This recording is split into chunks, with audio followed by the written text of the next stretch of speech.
お菓子くれないといたずらしちゃうぞ。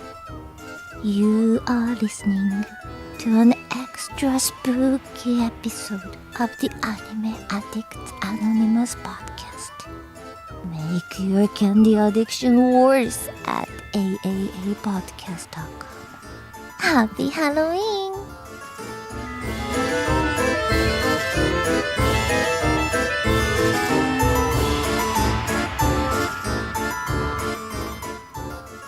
Welcome, Hello, everyone.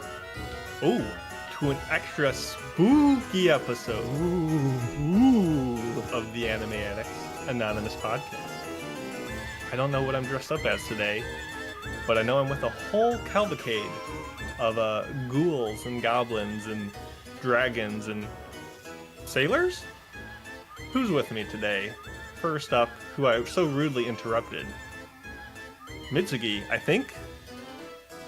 It is Who I. Who are you?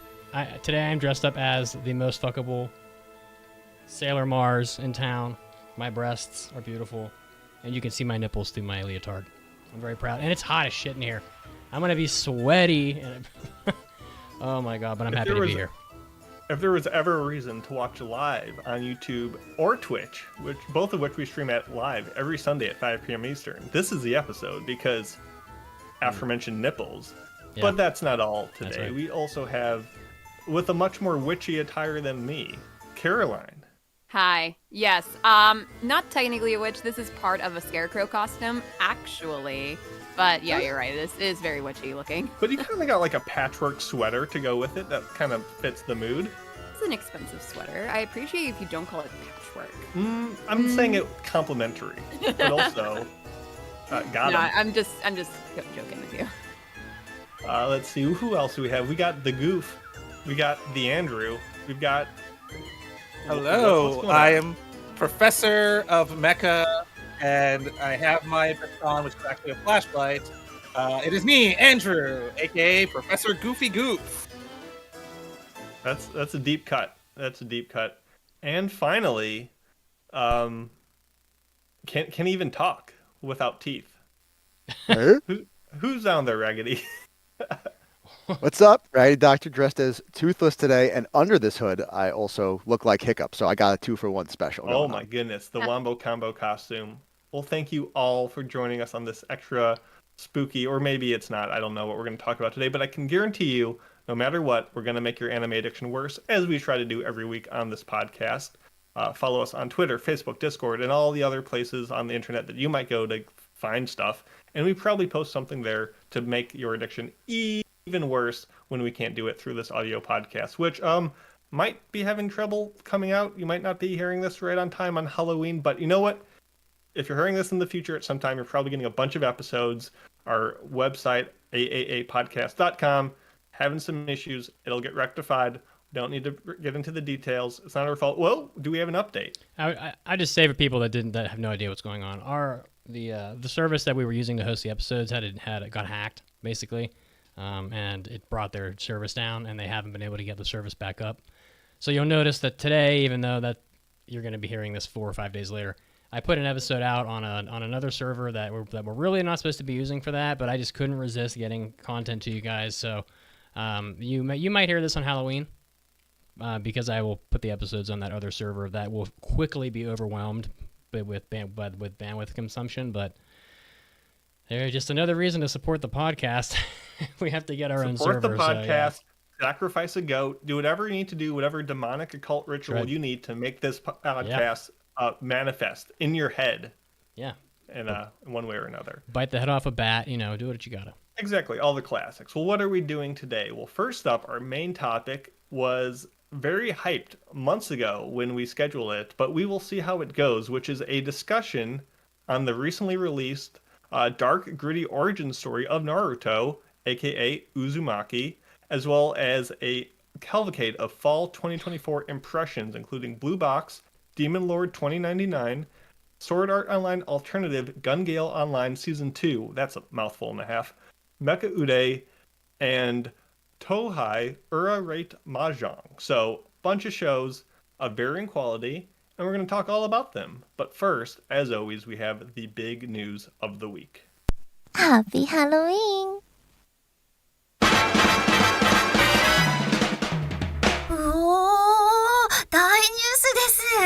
it's time for big news of the week. You want to kick us off, Mitz, or shall Nope, I? I'm straight chilling. I'm just feeling sexy in my outfit, and Perfect. yeah, Looking good, flexing. I'm just here to disrupt things and be a smart ass. So yeah, now I'm just gonna. Well, call it. excellent. Well, my big news of the week should absolutely not be big news. In fact, it should barely be news at all. But thankfully, Girls Band Cry is officially coming to Crunchyroll beginning on November 6th. You can finally watch this anime that we reviewed not too long ago.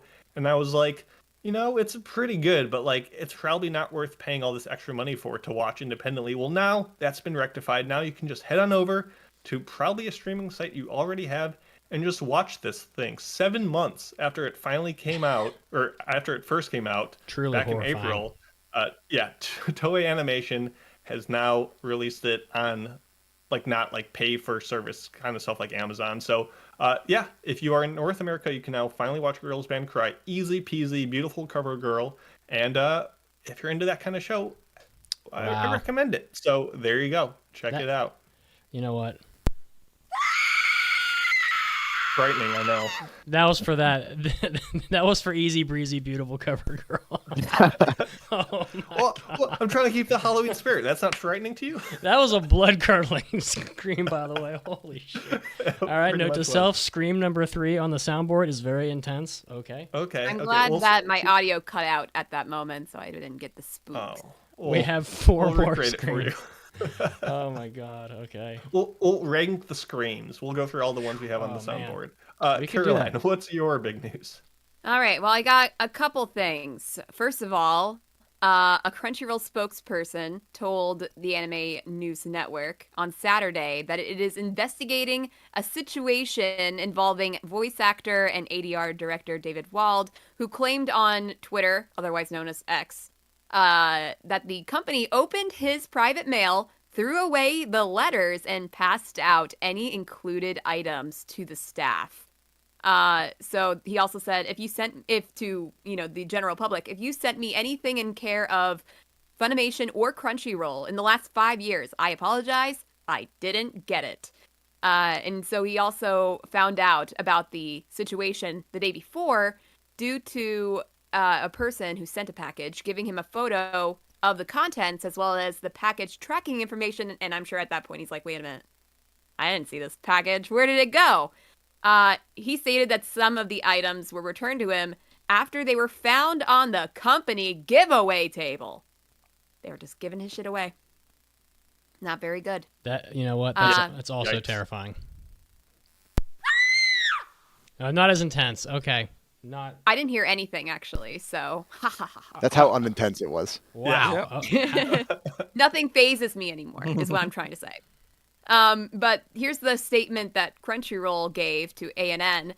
Anime fans have a special connection with dubbed voice talent, that emotional expression is important in fueling more love of anime content. We are currently investigating the matter regarding the allegation of undelivered fan mail to a voice actor. We respect the privacy of all of our voice actors and do not intentionally open mail or packages not intended for Crunchyroll. Any fan mail should be sent directly to talent and their management. And that is a little strange that, people are sending things to Crunchyroll or Funimation to be sent to the voice actors. I don't know what the setup is for that, if that's a typical thing or not, because There's it no would way. be kind of I assume people just don't know how There's to no way. find their voice actor maybe info. So They they're don't- just like, yeah. oh, Crunchyroll probably knows. Let me send it directly to them. And I get it. That's that not makes the job sense. of a big corporation to act as a mailroom for independent talent. But also, it's not great form. Also, that's such a throwaway of a first line. Anime fans have a special connection. Just say no. We're looking into it. Yeah. Can I be the curmudgeon for a minute here, because I think this is so ridiculous. So imagine if Crunchyroll is just a company, and their office is just going to be a space where IT people run the website, they run their server, they discuss what content to put out. It's not really a place where the voice actors work. It's going to be a place where the voice actors occasionally come in to do voice work, and they're probably contracted to do that, and then they leave, right? So imagine a world where Steve Bloom was getting 10,000 letters a day to Crunchyroll, and then what are they supposed to do? Just like hang on to them for him while they have to like hire 40 more headcount to like manage all this fucking mail? Like, I'm not surprised they threw it out. Like, honestly, I mean, it's not really their you know what I'm saying? Counter argument. Okay. It's not so it I mean, now it maybe makes a lot less sense because of the internet age, but this is actually not that actually out of pocket. People used to send letters to studios back in the day all the time for shows, right? I remember like there was like a huge amount of mail that went for like there was like they left them in the hallways when Power Rangers was a thing. Parents and kids sending letters to Fox Fox whatever the Fox stations are. We're getting tons upon tons of mails back in the day. So I don't think it's that crazy to think, especially because you also say he's an ADR director. It's not that crazy to think that he's in the office at least once a month or something doing some kind of work. So I can see why. I mean, it's weird. Usually a lot of them have their own, if he's not one who's predominantly on social media with like a TikTok or a YouTube or anything like that, he probably doesn't have a PO box that he's putting out to people. So like the best thing people are going to do is send it to Crunchyroll hoping he'll get it. Otherwise, seeing him at a convention itself. But also, I wouldn't think, I honestly didn't even know who this person was until this story came up on my TikTok a couple of days ago. Not to bash the voice actor or not, but I don't know if he is like such a big draw, like you said, like a Steve Blum, or whatnot, where he is getting that many. So I assume that they have storage room. Like we've seen the Crunchyroll offices. It's not like they're utilizing that space to like the craziest amount that it could be either. They're doing some wild stuff in there. That's not even the biggest problem, right? Like throwing the stuff out is one thing, but the like opening it and then like just giving out the stuff, that's like the real problem. Can you imagine? Can you imagine that they're just like feasting? There's a buffet table full of food that this guy's gotten in the mail, and they're just feasting on it. I mean, that is a little fun. I mean, that's mail fraud. Like I think, right? You can't open. You shouldn't open. Throwing it out would be infinitely better. And there has to be more voice actors and other personnel that this is being like. They're not pointing out David Wald in particular, taking his mail and opening it up. They're doing this to everybody else, I'm sure. There's a giveaway in table. particular. I mean, this is... But, I mean, yeah, there's a giveaway table, so obviously they're doing it to more than just him. This is like... Oh, man. I mean, I don't know. This is basically like a situation where the company really should just very quickly say to the voice actor, please set up a P.O. box and direct your fans to the P.O. box. And then, like, they put an end to it. So, I don't know. It's their fault for not trying to rectify the situation. Opening his mail and giving away gifts and things is not cool. But if they had just thrown it all out, I wouldn't really be like too shocked. Yeah, but that's the thing they should have just done. Is just throw it out. As hard as that might sound, they're not a post office, and so unless that is an actual policy that they do is take in voice actors' fan mail directed to Crunchyroll, then if I'm getting mail from my neighbors and I don't feel like taking it over, it's gonna toss it. All I know is that Emery bet on the wrong company committing a felony. Oh, which company did she bet on? Mappa. Okay. Oh, that's too bad. You know, speaking... Well, this isn't to say that Mappa isn't committing felonies. Oh, it definitely is.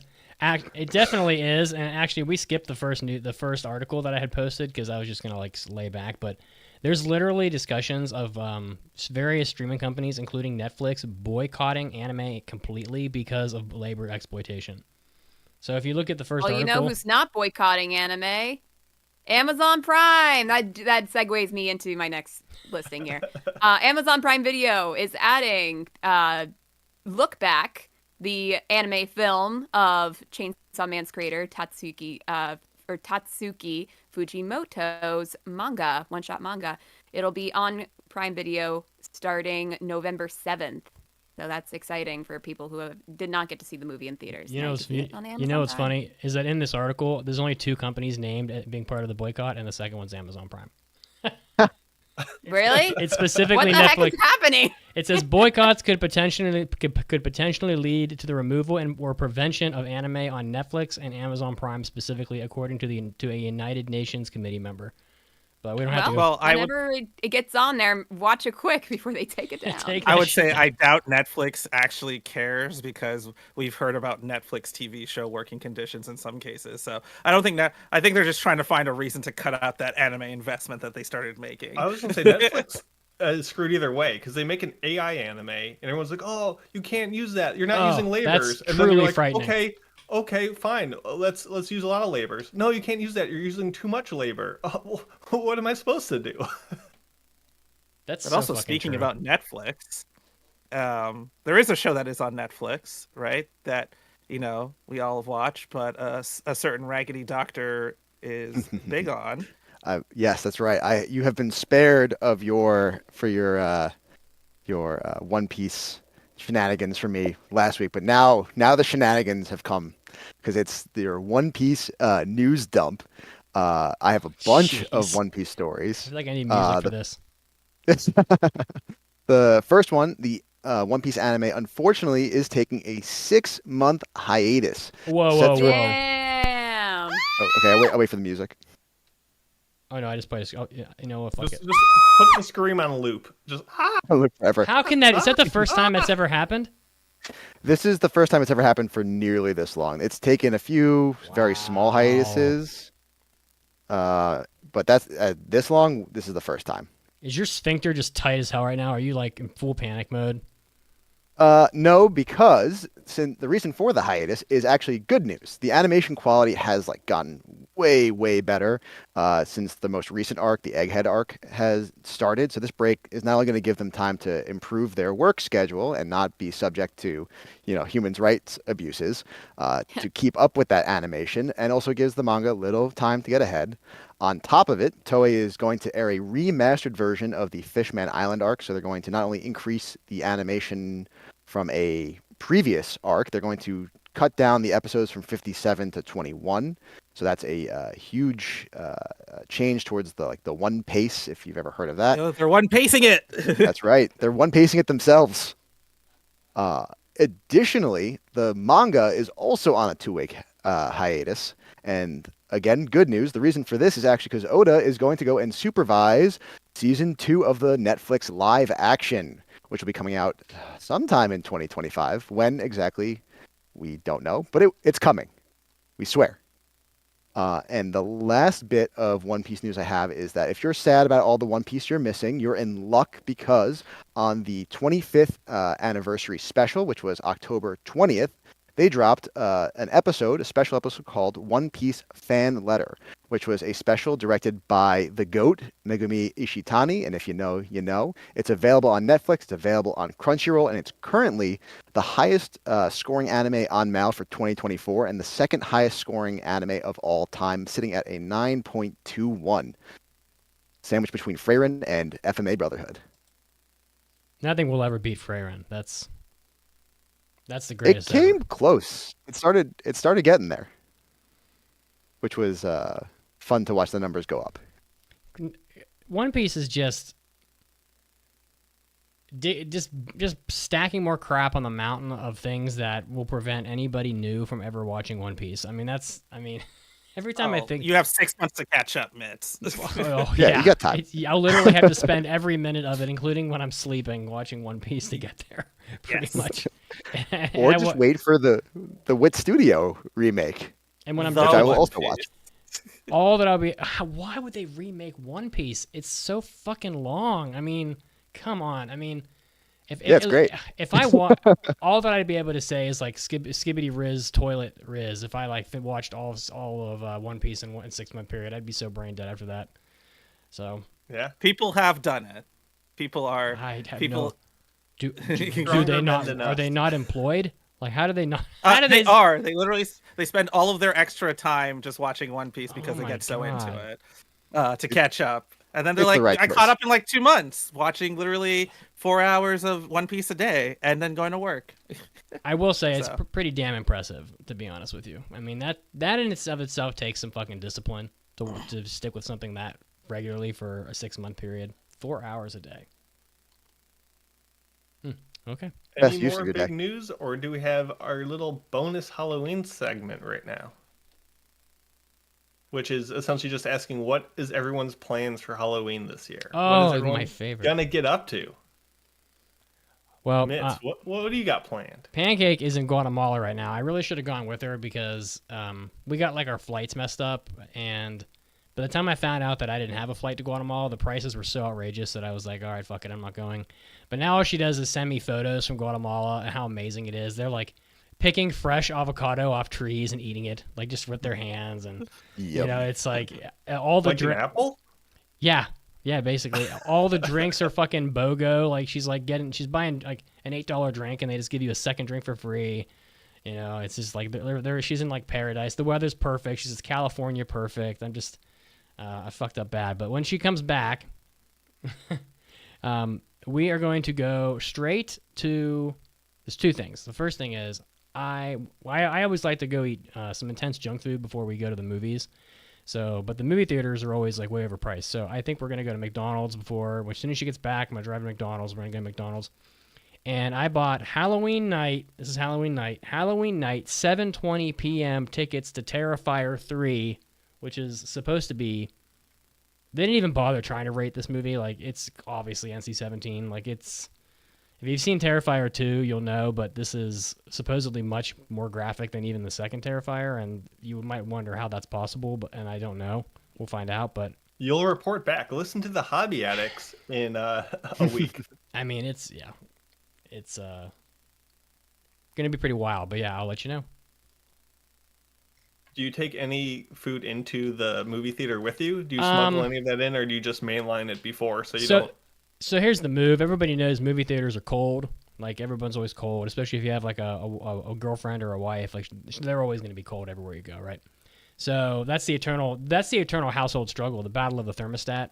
The men are always hot and the women are always cold, and then you're always trying to like turn the thermostat up and down. But in the movie theater, you bring a blanket and you fold it several times, tuck it under your arm, and little do they know, deep within the recesses of that blanket is like a Red Bull, a pack of Sour Patch Kids, a tinfoil container of meatloaf, and 3 forks. Yeah, going there like- you go. Use a backpack. Got warm mashed potatoes in your pocket. You can just spoon those out when you need.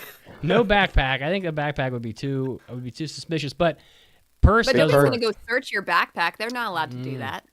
Oh, Big well, purse. I Have don't Pancake know. bring a big purse. I've done it before. I brought in food in a backpack before. I will say, one time in Denver, I was stoned and I was going to a movie and I was like fumbling with the blanket and I was just like totally just not there. And because that's what you do in Denver anyway, honestly, because everybody does that.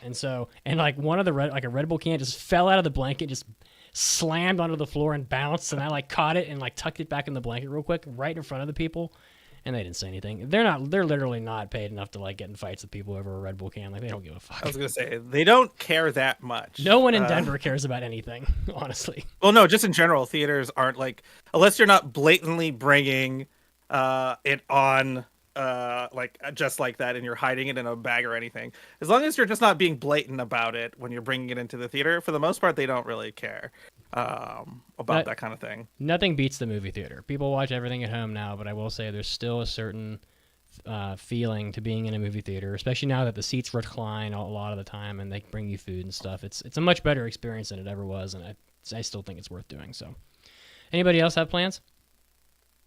I did a lot of my plans over the weekend, which I'll talk about in our after party. Ooh. Ooh, yeah, no What? actual Halloween plans. It's on a Thursday. What can I do on a Thursday? Oh, you don't want to know.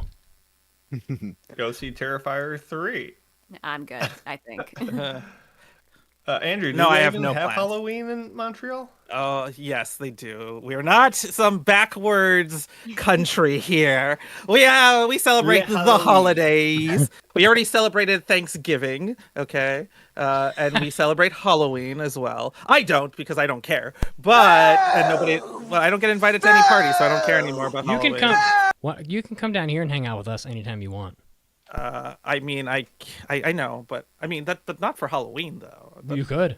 You can bring your own Coca-Cola, but it has to be wrapped in a blanket so people don't see it. Literally, Pancake and I are vegetarian. I mean, it's too late now just because, but for maybe Just start next walking. year. You'll get there.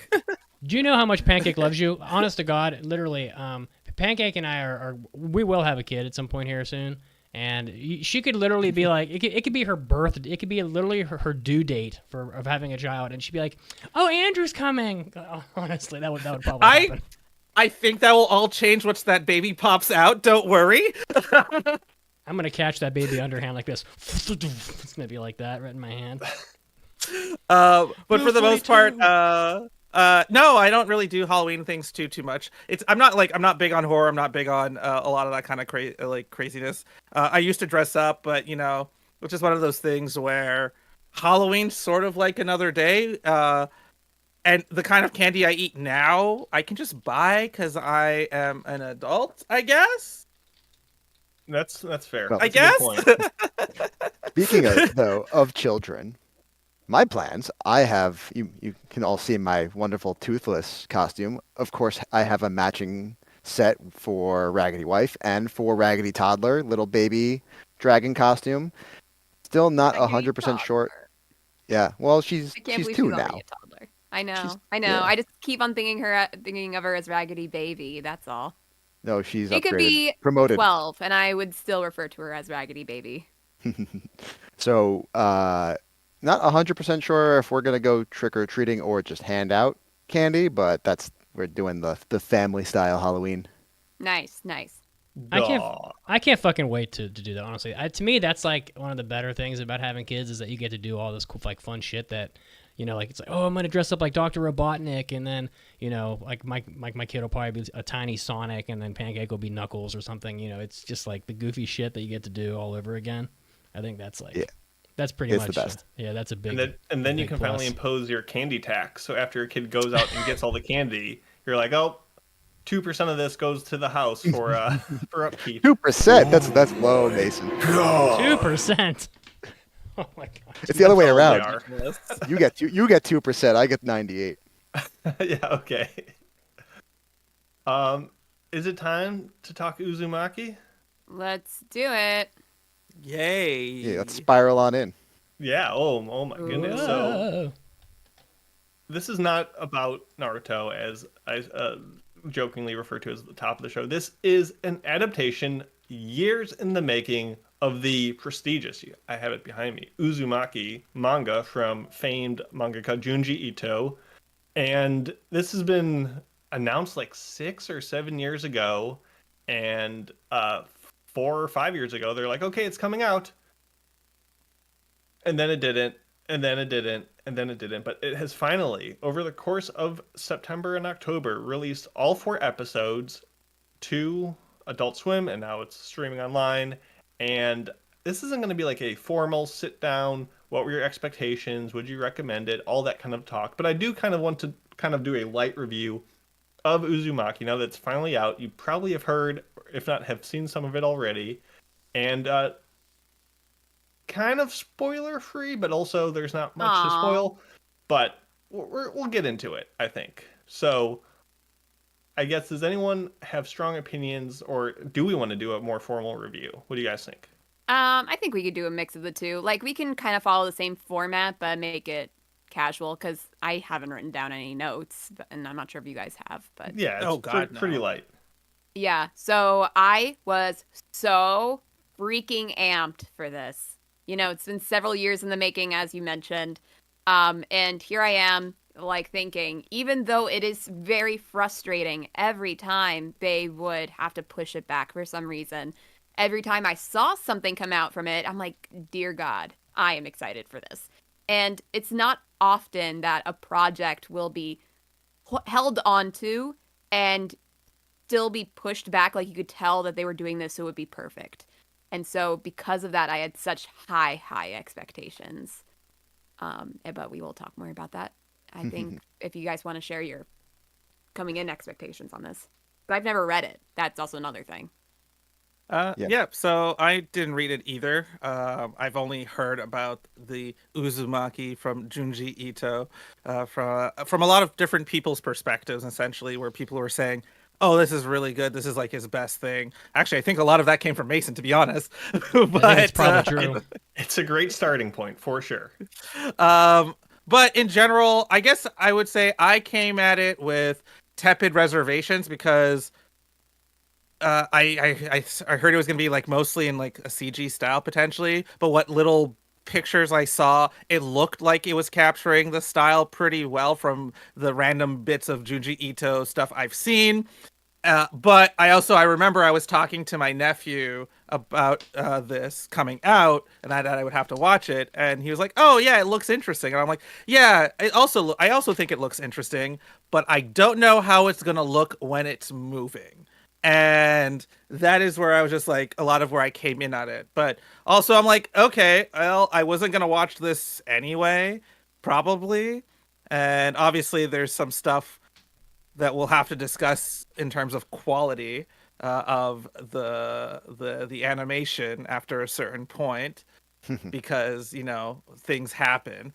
But even then, for the fact that I didn't even know it took 6 years. I remember someone mentioned it like ages ago. I forgot about it, and I thought they just said, "Oh yeah, we're gonna finally do Uzumaki this year," and then they just decided to animate it like this year or something. So if this is 6 years worth of work, well, Yikes. it explains some things. I guess is the best way I could put it. So I believe like, the first delay was from COVID, and then it just spiraled from there. Oh my goodness, we're gonna have so many production delays. As Mitsuki comes back with indescribable hairdo. That is the wrong Sailor Scout's hair. Am I beautiful? So beautiful. This hair is so Hair big. suits I, you. I can't fit the headphones on while I have the hair on. It's so big. It suits you. Raggedy, thoughts, opinions going into this thing? So I did not pick up the manga until after I watched the show because I find that if I come into an adaptation knowing the source first, I almost always think lesser of it. So I figured I'll compare it the other way. So my expectations were pretty much nothing because I knew almost nothing other than the basic. Yeah, it's Junji Ito and it's hard and it's supposed to be good. And I remember all the delays happening and kind of it just popping in and out of the news cycle.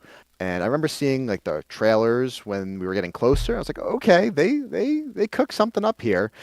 And now I'm realizing they probably should have let things cooking a little longer.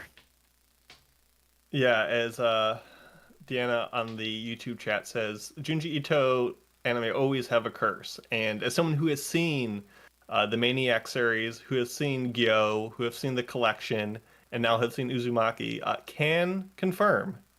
Cursed, not always in the best way. I feel like the best way to go through this is kind of one episode at a time, just kind of highlighting what worked, what didn't work, and just our general thoughts on it. Mm-hmm. And I would say episode 1 was really darn good. Yeah. I really liked it. I think the main takeaway here is that, and we'll get to our overall recommendation of the show. I think everybody here can agree that the first episode is a recommendation, even if you don't continue anything else. Easily. Yeah, right after an episode of saying, oh, anime really doesn't do horror well. It really kind of struggles with capturing the essence of what makes horror tick. I think episode 1 succeeds in so many ways. Obviously, one strong point is Colin Stetson, the saxophone prodigy just has a phenomenal soundtrack, an ear for just spiraling music to match the intensity of the scenes.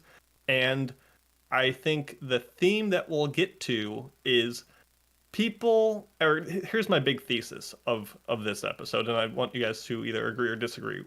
People look at later episodes about the visual dropping of quality that we'll discuss. And that's really not where the failure comes from. The key to any horror isn't so much how gruesome it looks or how much the jump scares scare you. It's about pacing. And episode 1 covers just a couple chapters of the manga. It actually just covers 4 of them, and not even completely. It covers chapters 1, 2, 3, and 8. And 2 and 8 aren't even resolved. So you're pretty much getting 2.5 chapters of manga. And that makes everything breathe. Whereas we'll talk later, episode 4 or episode 3 covers like 7 chapters, and you're just overwhelmed with stuff. But back to episode 1, not to get too ahead of myself. Phenomenal. I thought the dub, I don't know if anyone watched the dub, I thought it was pretty good. It wasn't quite as unhinged as the sub. I went back and forth, but I thought it was pretty good. What do you think of it if you watched the whole thing dubbed? Yeah, I watched the whole thing dubbed. I think they did a pretty good job. There was nothing like crazy to write home about oh yeah, they like really killed it and really overly sold how horrifying everything was. But it was like a quality dub where the voices and the acting worked well, and it didn't take you out of what you were watching, which can sometimes happen with lesser dubs. Nice. And what did you guys think of generally how it looked, as Andrew said, how it moved with kind of the stilted CG rotoscope, almost kind of unearthly kind of way that the people moved in the show? Did we like how it looked? Did we like how their eyes were? Just generally, what do we think? In the first I feel episode, like with this style, which can turn a lot of people off, is this rotoscope style. What I think why it really works here is the uncanny valley effect. It really puts you out. It really makes you feel off, and and it looks good. It moves good, and the main reason why people just don't like it is because it feels uncomfortable, and that is the added value to this type of show. yeah, and in the first episode, because, and again, we'll get to it later when the quality drops off a bit, but when they do it well, it looks really good. The effect that you get, the problem with a lot of Junji Ito's adaptations, right, is that he is this hyper realistic artist, which is very difficult to translate into an anime where things are typically a lot more simplified for the sake of the easier movement. So doing this CG rotoscope, uncanny valley kind of thing helps get that more pseudo realistic look across. It definitely adds to the more horrifying elements of it, and even just beyond the animation style, I think that they did capture that artwork really well in the first episode. There was a lot of attention to detail. They did a really good job of. I noticed a lot of times in the background there were spirals everywhere. Like they were like hiding in the corners of just like random things. Like an air conditioning box would have a spiral fan look to it. The clouds would be spiral. There'd be patterns on the wood that were spiral. They were everywhere in the first episode, where it's not something that technically matters, right? Because it's just kind of there. But when you pick up on it and notice it, it does fill in the whole kind of, I guess, idea of Uzumaki, that the spirals are things that are naturally occurring and they're everywhere and all encompassing. So they hid those everywhere, and I like that touch. Yeah, this episode 1 really captured the essence of Uzumaki, which is, why bother adapting this manga? Besides the fact that a lot of people don't read manga, and this just gets the story out to them, and this will inspire them, like Raggedy, to go out and check the manga afterwards. Like, why bother adapting this? And they really captured, what makes it tick, what makes it scary, but they also added to it. There's a ton of moments that wasn't in the original manga that they added. For example, when Shuichi is telling Kyrie, like, oh, my dad, his eyes will start spinning in different directions. In the manga, she's like, okay. But in the anime, she like tries to she's like blinking her eyes and like trying to see if she can do it.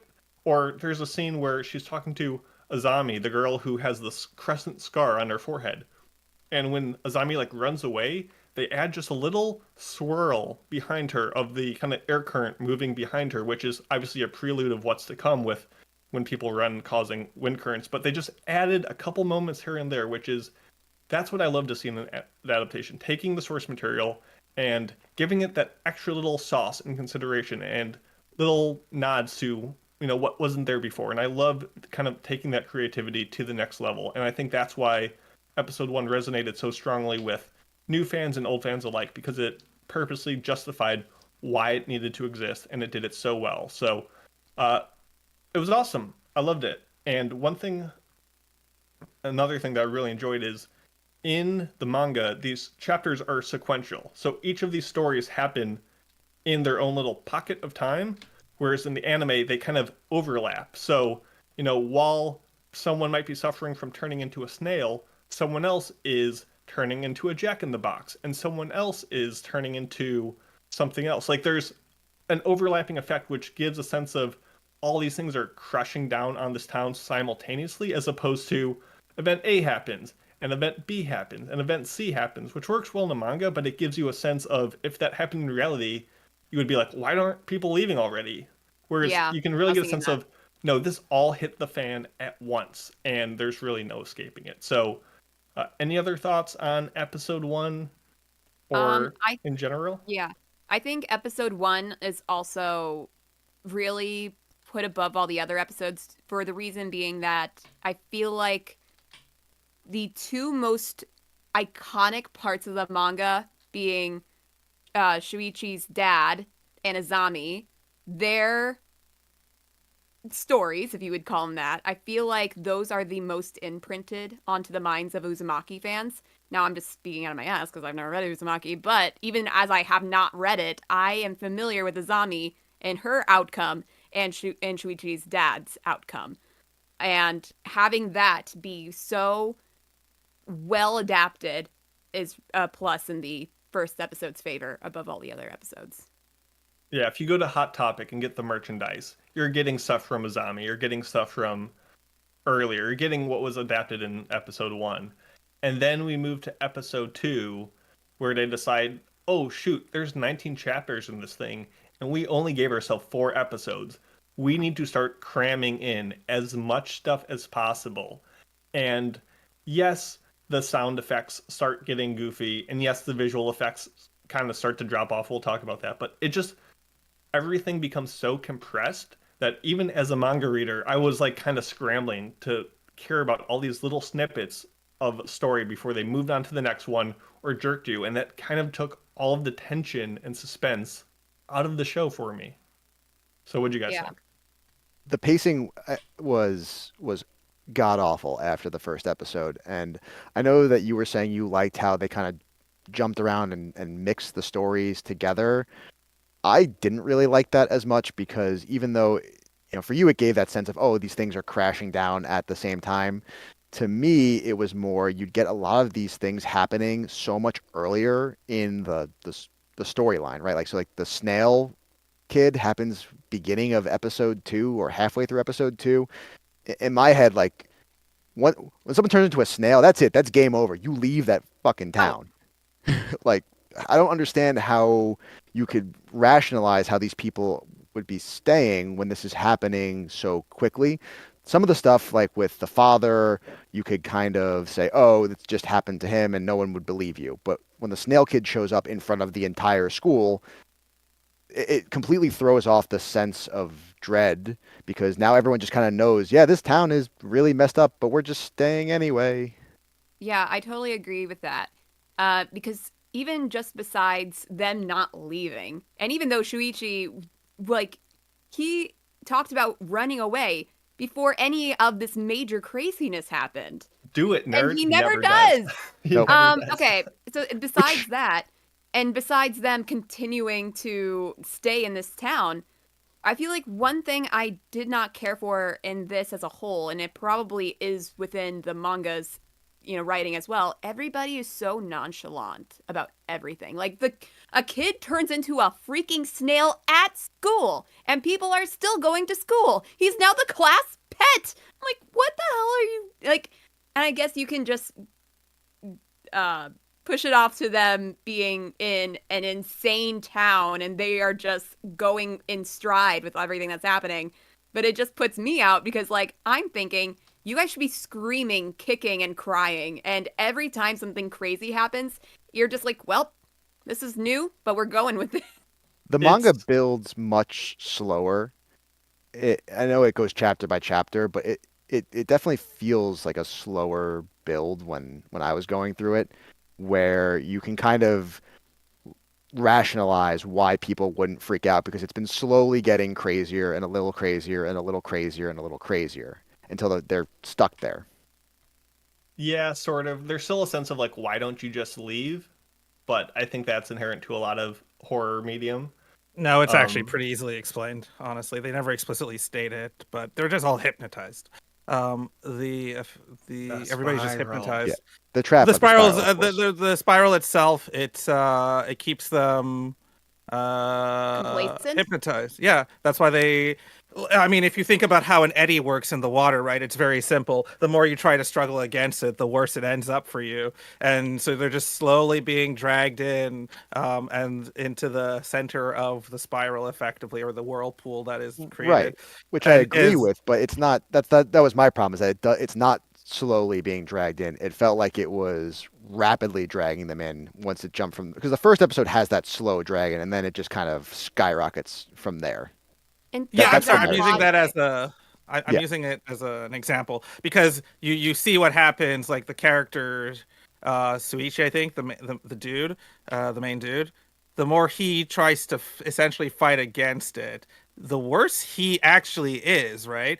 Like he looks the most disheveled, the most emaciated, the most like worn down by all of this stuff that's happening because of also what's happening with his family and due to his resistance in some ways to the spiral in a lot of ways, right? But in Like the he takes the meantime, brunt of it. Kyrie is barely affected by any of this, and still by the end, those two. I mean, slight spoiler. They're hardly physically affected by this I mean, curse. Curie gets the Medusa treatment where her hair Okay, starts spiraling it's out. just hair. It's It's a not bad a hair day. limb. It's But- not your eyeballs. I think the difference is I like the overlapping stuff. The difference is, as Reggie mentioned, it does ramp up from individual moments of horror to these bigger things. And in the manga, the snail, the Jack in the Box, all these big things don't happen until like halfway through, but they're presented so front loaded to kind of scare you. But like these are mass events that people are seeing in a sense. And I don't know, it's just not a it kind of cuts the believability as much as I think it adds to it. So it kind of leaves it in a wishy-washy state. But one thing I do want to praise about the show before we talk about the visuals kind of dropping off a cliff is the comedy to it. And as much as this show is a kind of cosmic horror and this like unknown force of nature bringing all this stuff into like this abomination of existence, is there's always something funny about it. So for example, the when Shuichi's mom goes crazy and everything that's a spiral is frightening to her, and she's like cutting off her fingerprints and like doing all this stuff, like that's brutal. But then she also sees like a nurse with her hair in a bun and she freaks out, and you can't help but be like, that's funny that she's scared about that. Or when the guy who wants to be a Jack in the Box so badly that literally a car like spring gets embedded into him and he's bouncing around on that. Like that is humorous despite how, graphic and horrifying it is. And just in general how they have like the shonen hair battle of their ginormous pompadours like fighting each other. Like that is silly. That is supposed to make you laugh and give you a respite of the horrors even though it's mid horror. And I think that's something that is a strength of Junji Ito. Junji Ito is like he's a very silly boy. He's a goof. If you ever like He's get so- any of his, So sweet. Yeah, Like he's just like a little man. yeah, if you ever like, if you ever catch any of his interviews, or even at the end of Uzumaki, he has like a little like thing where he talks about his inspiration and stuff. He just seems like this goofy guy, and it's just always been so funny to me that the like goofiest little man creates these like horrifying visuals, but it makes sense that he would then inject it with a little bit of comedy, because that's just who he is. Yeah. Now, about the visuals dropping, I actually don't think they were that bad. I think they were bad compared to what they had and compared to how much time they invested in this and how much we had been anticipating this. But even when the more noticeable drops in episode 2, a lot of the typical scenes are perfectly acceptable, I feel. But there are certain scenes that are very obviously dropped. They're not even scratching the surface of a badly animated anime, because we have seen plenty of those. I completely agree. I think there's a lot of moments where you see this PowerPoint, they just slide across the screen, or their walk cycles get really laughable. Yeah. And people freak out like this is the worst thing ever. And It's everything really is not that ruined, bad. and this was a mistake. And yes, it is disappointing after so long for the production to fall apart in these ways that are kind of a pain in the butt. Like, I get that, and there is the desire to be like, what was it all for? This is a waste. This is a disaster. I honestly still think Uzumaki does horror better than a lot of anime we've seen. It just didn't live up to its potential. And as frustrating as that is, I still think this whole series is not that bad. You know, it is yeah. just more upsetting than it is like or just like unwatchable. Like there's not much still think you competition, could get Mason. a good experience from this. Yeah. And I mean, if we want to talk about like the score it has on Mal, it's a low 6. And I think that is ridiculous. It is It's a lot of not a hate low scoring. 6 anime. It is probably a high 6, low 7 at best. Or at worst, I mean. I'm not saying it's the greatest. It should be like super high up there. I'm just saying that they have this show down in the dumps with the worst shows that people have actually seen. You know, I don't think it's worth that score. I think a lot of that's Well, hate scoring, right? It's Well, people Yeah. who that are makes trying sense, to though. like voice their anger at the production and to try in whatever way they can to send a message.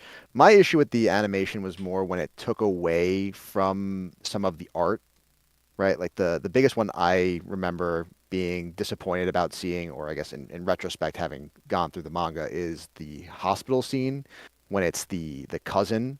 And then I guess spoilers for this part of the show. But in episode Yeah. 3, Episode 3, chapters 10 and 11. when the doctor is putting the babies back into the mother, and that visual is in the manga, the way it's framed, the I guess the shading he uses, it's a lot more stark and frightening to look at, even on just a picture drawing. And the way that they put it in the animation, because of the quality drop, they didn't really fill out the backgrounds quite right, and it made it look a lot goofier than it really should have. So like where there are instances of that, I would say the animation certainly deserves to be derided, even beyond the lip flaps and the walk cycles. There are moments where it does cut some of the horrifying aspects down a little bit, Mm-hmm. but not enough as people are saying. I would agree with that. Why do you guys think that companies choose to make stuff like Uzumaki and then not execute it properly? You would think it's only 4 episodes long. You would think that they would have a plan, that they would know how to do it, how to execute it, but it's almost like they walk in, they go, I think we can do this. Then they start it, and then they end up not being able to do it. I mean, I don't get into a car not knowing whether or not I can drive it. You know, it's like you would think that they would have a plan that would intentionally not piss everybody off and disappoint everyone. I just don't understand how this sorts of stuff happens. Do you guys have any idea? Capitalism. No, but honestly, so Uzumaki is a well-known story, right? It's the one everyone is excited for, right? They tried Junji Ito stuff a whole bunch, and all of it, from what I understand, has never really been rated that high because it's really hard to capture his style. I think what they were hoping for was Junji Ito. He's known in Japan. He's known in North America. Like he's the premiere, and I air quotes that because I have issues with horror and anime in general, but the horror guy, and so they're just like, they don't actually care how it looks, right? Like they already got their money that they needed for the show. They're not trying to sell merch. It might sell a few extra manga copies here or there, but they're getting the production is getting its money back. It already has the advertiser set, right? Like this was airing simultaneously, right, in Japan and North America on Yeah, it was like a Cartoon week Network delay. or something like that. Yeah, Adult Adult Swim, So yeah. Adult Swim. So it got the advertising money it was going to get anyway. So essentially, I don't think they actually care, as when I say not the studio, but as the people producing it, essentially. The studio actually probably does care. And the reason why it probably did come out this way is because they were taking too long. I think they wanted something like if we got this like 4 years ago when it was planned, I think people would still be like, okay, this is way better than the last Junji Ito thing, right? So it would probably be arguably a high 7. I wouldn't give it that personally, but arguably a high 7. For a lot of people's things, maybe an 8. But I think because one time factor, it took so long and it still seems so rushed. It's essentially very much the Game of Thrones effect, right? Sometimes it doesn't matter how good the first part is. If you don't stick the landing, everyone's just going to say it's bad. And the more people are invested in wanting something good, the more harshly they're going to rate something. Like, even looking at this discussion, Mason really wanted this to work. You could hear it in his entire review. He is defending the show. He's in this review, he's actually more defending the show, it feels like, when he talks, than it is just saying, I really like this. I thought they did this a lot really good. But it's also tinged with so, it's not so bad that we waited 6 years to get it. Like, there's a lot of that kind of tinge to it when we were talking about the show. So, to answer your question, it's essentially, they got their money already. They don't actually care how well this turns out. They're going to produce something else that's going to make them their money back also. And so, yeah, that's how I think it falls in this, how this happens. And it doesn't help that we don't have the full story of, this was originally set to be animated by Studio Drive with a set producer, and 3-4 years ago, that changed. They moved producers, they moved studios. Like, there was definitely some shuffling, whether it be things were taking too long, things were getting too expensive. I have not done the deep dive into why we got the product we got, but we can clearly see there was some shift between episode 1 and later episodes that was more than just, oh, they don't care anymore, push it out. Like, something happened on a higher level of back end content that just prohibited it. And honestly, I think, as much as the manga is beloved, I think with only 4 episodes, you need to take some chapters out. I think some chapters got to be cut to make more room for the horrific hospital scene to really thrive and excel in the same way, not just visually, but just pacing wise, that episode 1 offered. And I think it should have been 6 episodes, to be honest. I think so the first episode works because it's paced, I think, probably the most appropriately out of everything. I think it needs to be 6 episodes. I think it needs to draw out some of the stuff a little bit longer to give that more eerie feeling, if that works for you. And then, episode 6 doesn't feel like honestly, episode 4, and if we're kind of hoeing there, I lost track of what was basically happening in episode 4. Like, I get the gist of it, but it really feels like, I guess, slight spoilers. Do they just leave the brother to die? Oh, he absolutely. Yep. Yeah. Yeah. He became Okay. a snail. I mean, a kid got burned, exploded to death in a lighthouse on episode 2. So kids getting nerfed, or it's not new. Well, was that episode? I thought that was episode 3, the explosion. The It's lighthouse. hard to remember. So just for too. reference, episode 3 includes chapters of the manga 2, 4, 7, 10, 11, 12, and 13. It shoved everything in there. And episode 4 has chapters 14 through 19, which is 5, but those feel like a set. They're one continuous, event.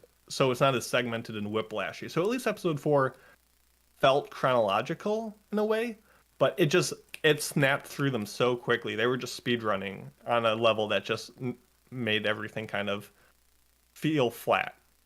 And I know that we've already discussed the residents have to be hypnotized to become complacent, but when people, half the hospital is dead, and you have this girl over here saying, yeah, these people killed them, and you're like, that's ridiculous. The hospital is dead. I mean, at least episode 4 finally got to oh, people are trying to leave and they can't. Show us that if things are gonna elevate so soon, at least show us that earlier so we can be oh, they just can't leave.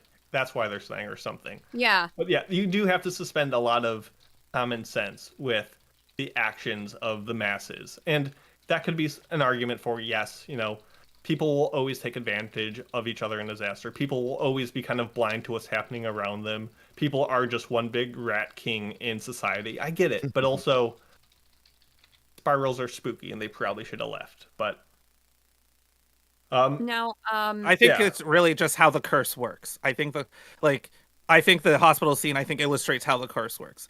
People are literally dead and nobody actually even thinks it happened. I think that's just how the curse works, to be honest. It seems and I'm a person who's just why didn't they do this? Yeah. Why did you go into the dark, scary closet, person? Usually of a certain color that I'm not going to say. You shouldn't do that. You just gotta Get Out, a movie I have not seen. But in my reactions to a lot of the stuff in this show, like I actually was not as scared as I expected to be. And I think that might be partly due to the fact that the characters hardly ever felt scared. Maybe in a moment, perhaps they felt scared, but the reactions to what happens, the things that they see, the horrors that they experience, it always feels, as we mentioned, kind of, yeah, it's just how things are. And yeah, they might be hypnotized, but that kind of takes away my experience of being scared because I know that the main characters are not that scared, it seems like. Yeah, that's fair. I would So I did say get a laugh when Azami was like, her body was eating herself alive. And instead of running away, Shuichi just like climbs up a tree. He's like, this is the better option. Yeah. This is Perfect. higher thinking. ground is the answer. yeah, that was pretty stupid. Let's be honest. Hey, it worked. It did work. I guess You're not so. wrong. And he told the girl to get up in the tree, and she didn't, and nothing happened to her anyway. Why so are you in a tree? I think they just Yeah, wanted but, him in a his tree. parents- like when his parents die, he seems hardly fazed by that. And I don't know if that's because they had to cut things out of the manga, but it's in those situations where major life events happen and these people just go on with their daily life and it doesn't feel that big a deal. That's There's done way not better in time the for manga. it. Yeah, there's not time for emotions. There's yeah. not time to be scared. We got to go to the next spooky thing. Oh, he's a snail now. I Aren't get you it. scared? The show felt like a haunted house Right. with yeah. constant jump scares. Like at some point, you just get numb when 17 clowns jump out at you in the hallway. You need that time. You need that space between them for you to be like, oh, I think there's a clown here. I'm now. Then So- it jumps out. Is their reaction time like that in the manga or is it So- still kind of nonchalant? For the manga with Shuichi's parents, like kind of what Mason was saying, how some of those things from the hospital were in episode 3. They crammed all the hospital stuff into episode 3, but that's sprinkled throughout the story. So the stuff with his mom happens right after the stuff with his dad. So it's pretty like quick in succession for him to have the stuff with the dad, then the stuff with the mom, and then he starts to get kind of receded from society, and then you let the other stories happen around him is how it plays out in the manga. So it makes way more sense, his mental decline. Yeah. Yeah. Yeah, it's just like so- things will happen and then the episode will change and I'm like, oh, I've totally forgot this major life event happened in the last episode kind of thing. I'm gonna, I guess, take it back to last week's episode in a little bit of a way. I'm assuming based off, I haven't seen the episode or heard it, but I think horror just doesn't work in anime, honestly, Right. in general. I just don't think it works. Like all these horror stuff always kind of feel goofy. Remember another supposedly horror anime, Yeah. and that final episode is the goofiest shit. Like this is supposed to be like the world. Like would know. the creepiest that show got was when they had the beach episode. Okay, like that's how creepy that show got, and that's because, well, never mind, I won't spoil it. But either way, like personally, and I guess I could feel like this is more of a personal thing. I just don't think horror works. I think Uzumaki, unfortunately, like could have worked if they could basically pull off the first episode type visuals in live action, because that would be freaky as fuck. It would be tangible, and you would also understand, like you can feel it, tangible from a human perspective, right? It's just like there's too many points of disambiguation that I can go with it, where I'm just like, okay, this is happening. This looks good. Episode 1, this is paced properly. This is an interesting story. Is it scary? That was kind of creepy though. The thing with her eye and the spiraling into herself, and I'm like, that was pretty creepy and cool. But I don't know. I just never get horror from it. Like I just don't feel like the same way. But that might also just be my Western mentality when it comes to horror. And I'm also not a big horror fan to begin with. Also, on top of that, I don't think horror works very well. Like I don't think J horror is very good in general, honestly. And to be frank, I think that the animated nature of anime takes away from how scary it could from its scare potential, because it's just like it's only going to be so scary when you're watching cartoons. I mean, honestly, like think about it.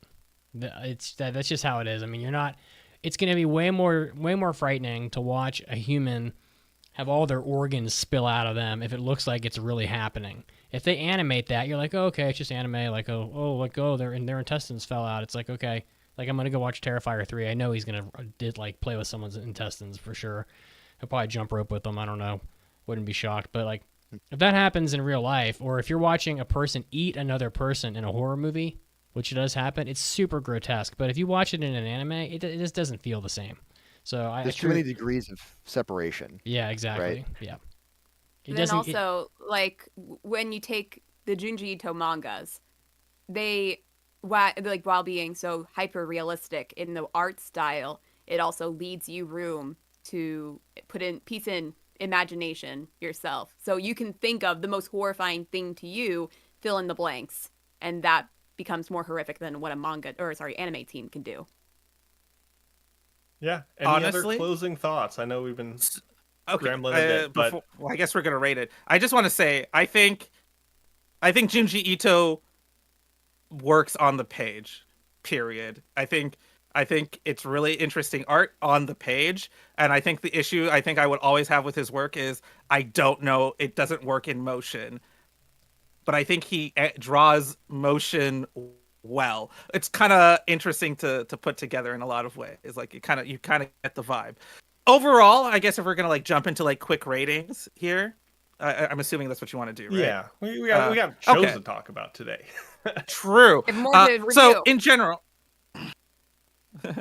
yeah. So yeah, overall, I didn't hate it. I didn't love it. It's not my thing. It was good.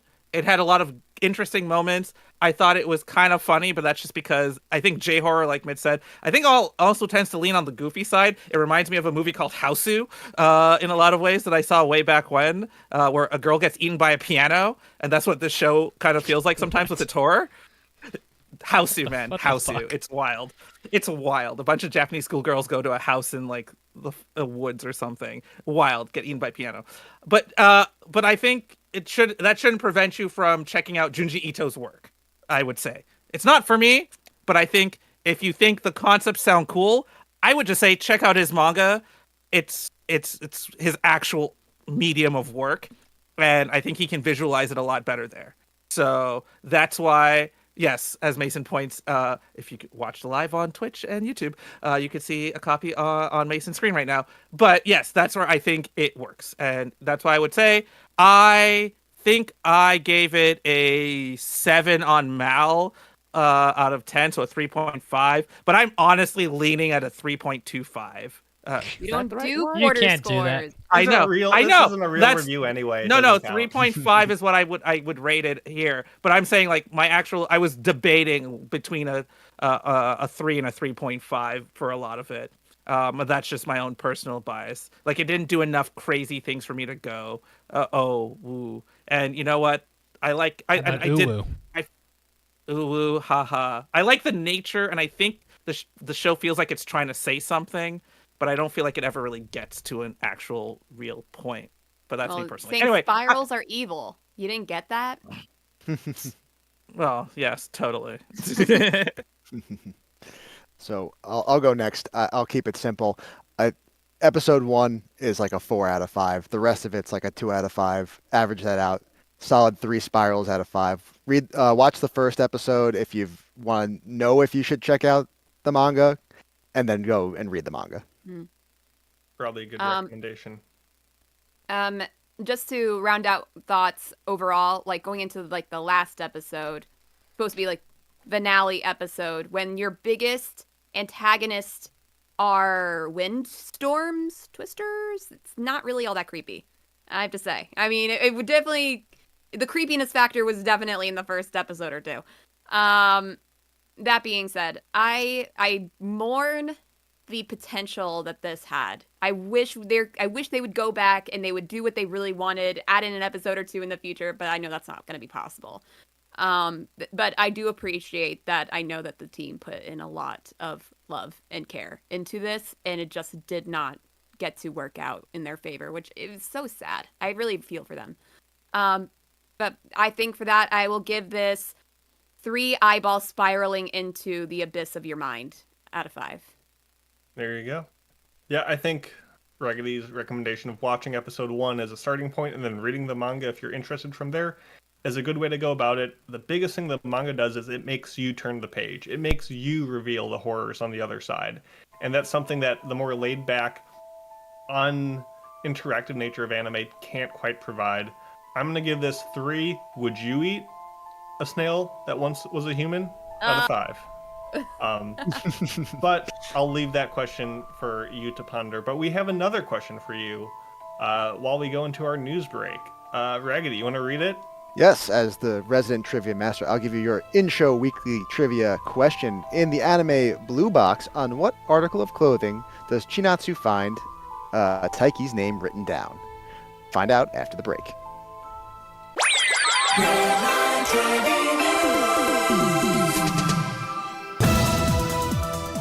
Hey, Anime Addicts, Mitsugi is bringing you that sweet, sweet anime news, getting us started off with some business news in anime.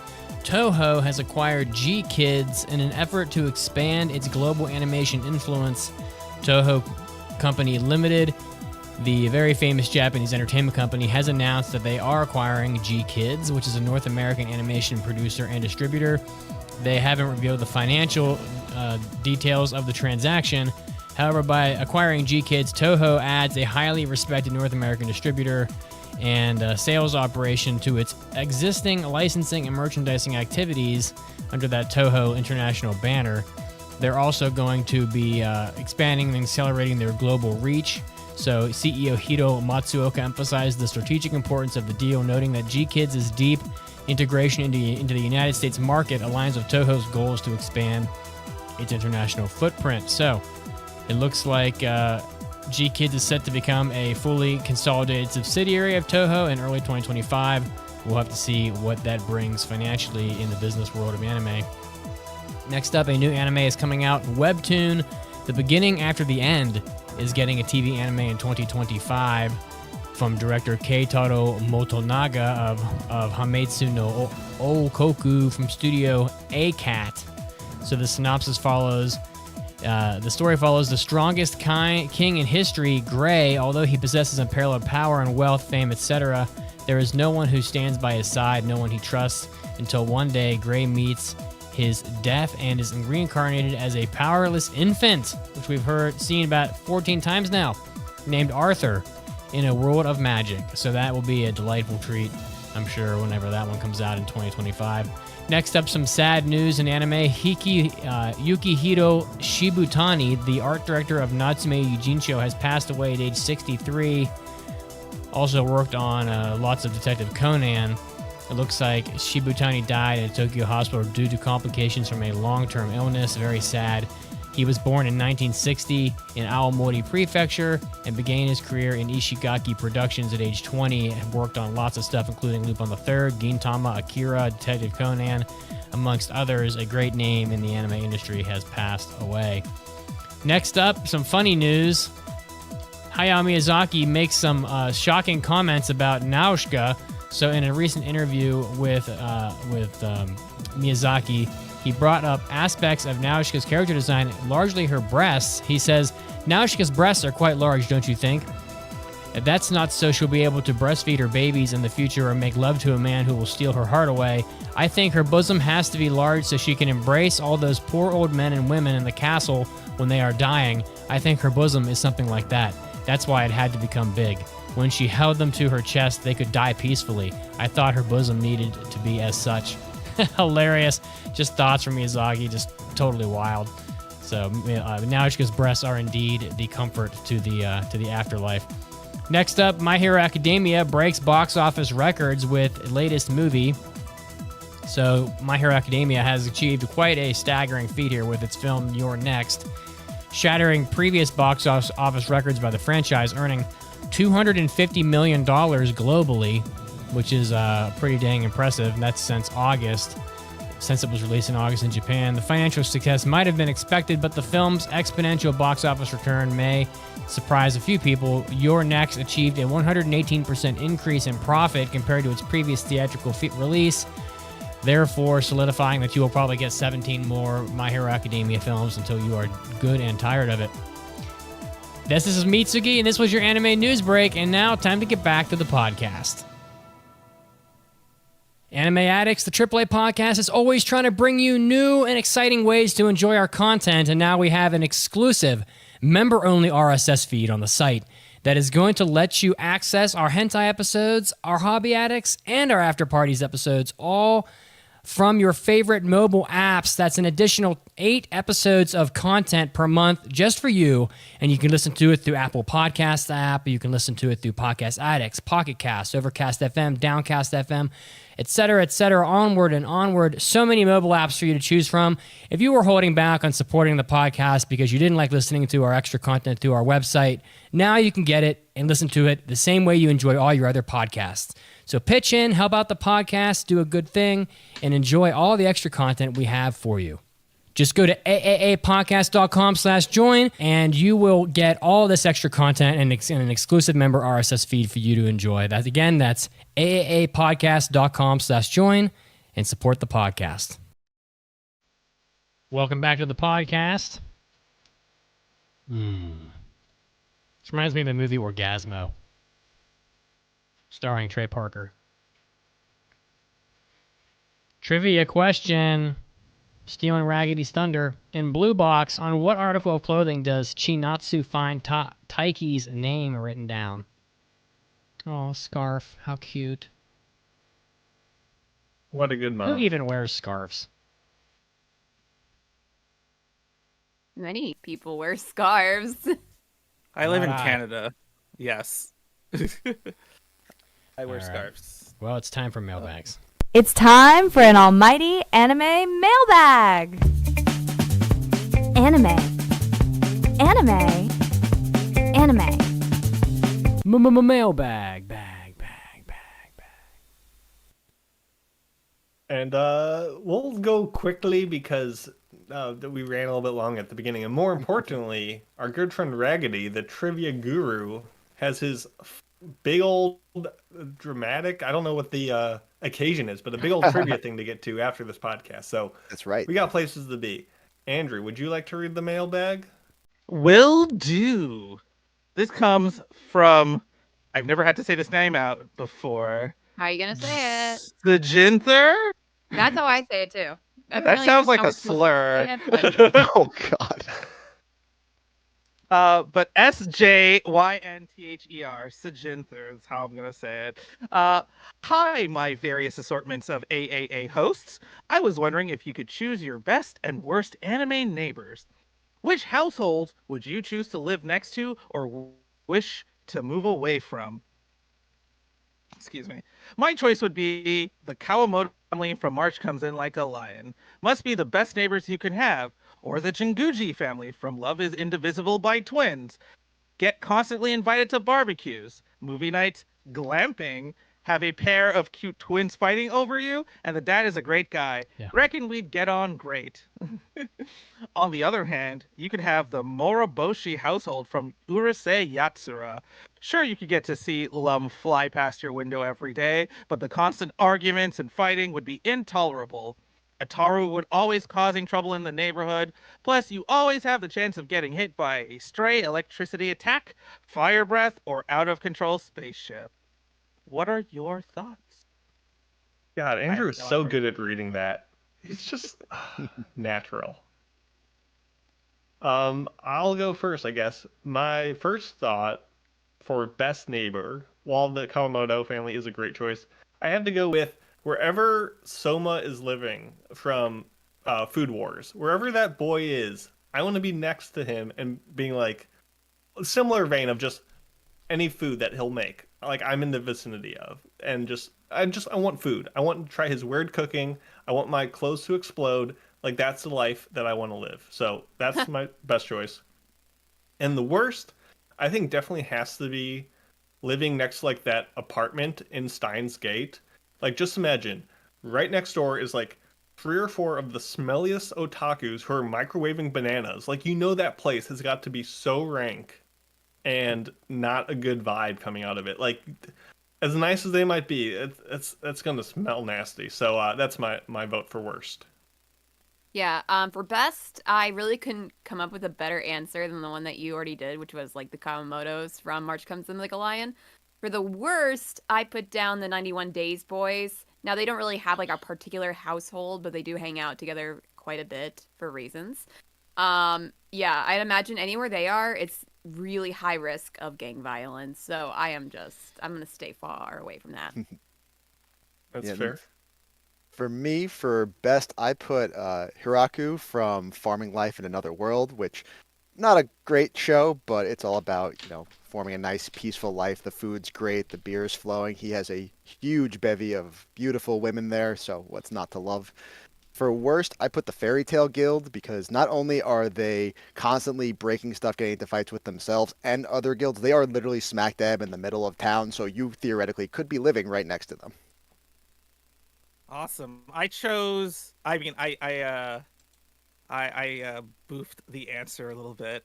So I chose any rich person in a slice of life show because one, their places are so huge they'd be so far away, and that means I'm likely rich. And very rarely bad things happen to the rich people in slice of life shows. So obviously, I want to be their neighbors. Yeah, that's Great. fair. By proximity, it means you are a success.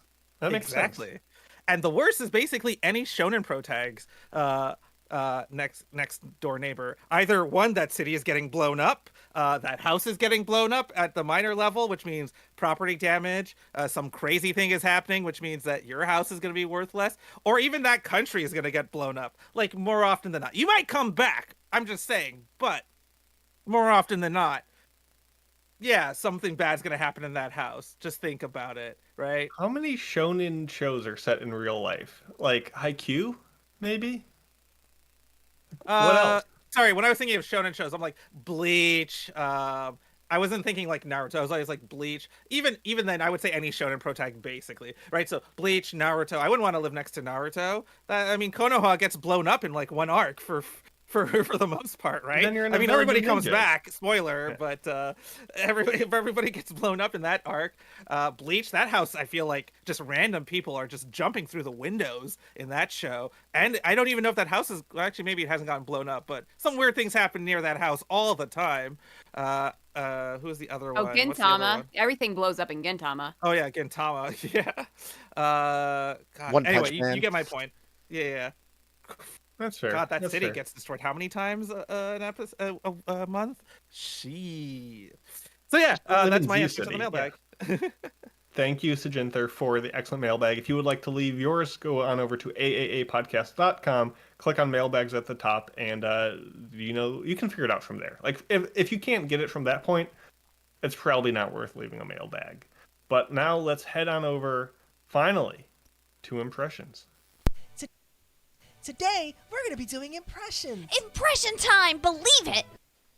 So this is week 2 of impressions. Week 1, we passed for a future review, Shangri-La Frontier Season 2. We have 5 shows to talk about today. As a reminder, at the end of our 4 weeks of impressions, we will be passing 6 whole shows. We will do a review of those 6 shows. Then we will release to you, the listeners, a big poll of all the shows we didn't pass.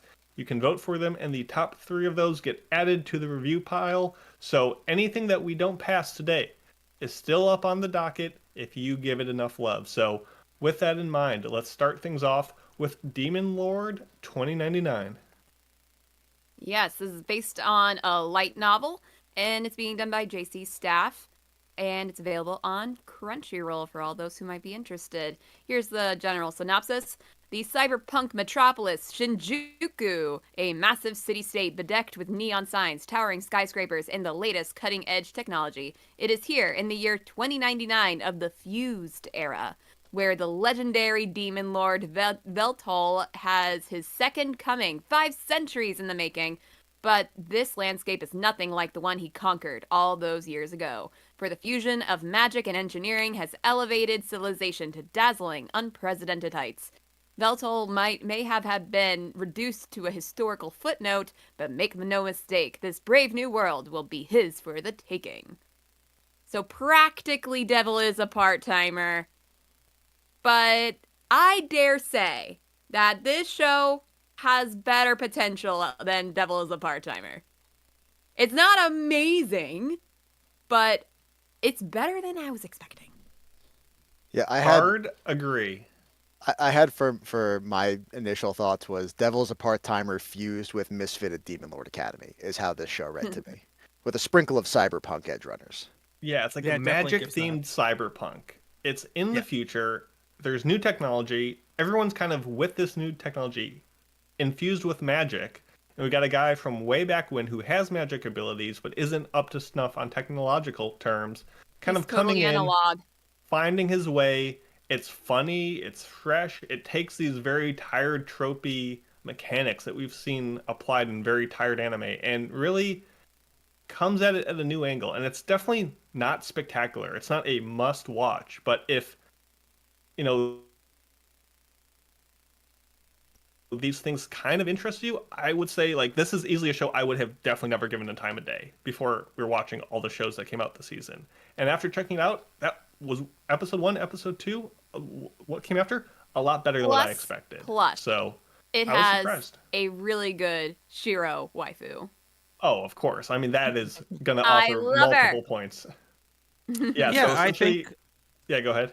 I was gonna say I think the show itself, what is interesting about it is that I feel that it's always doing something different, right? At the end of episode 2, they set up something. I guess I don't know how much we go into it, but they set up something that you would think in episode 3 onward is going to be sort of the plot for most of the season before towards the end they do some like world shattering end thing.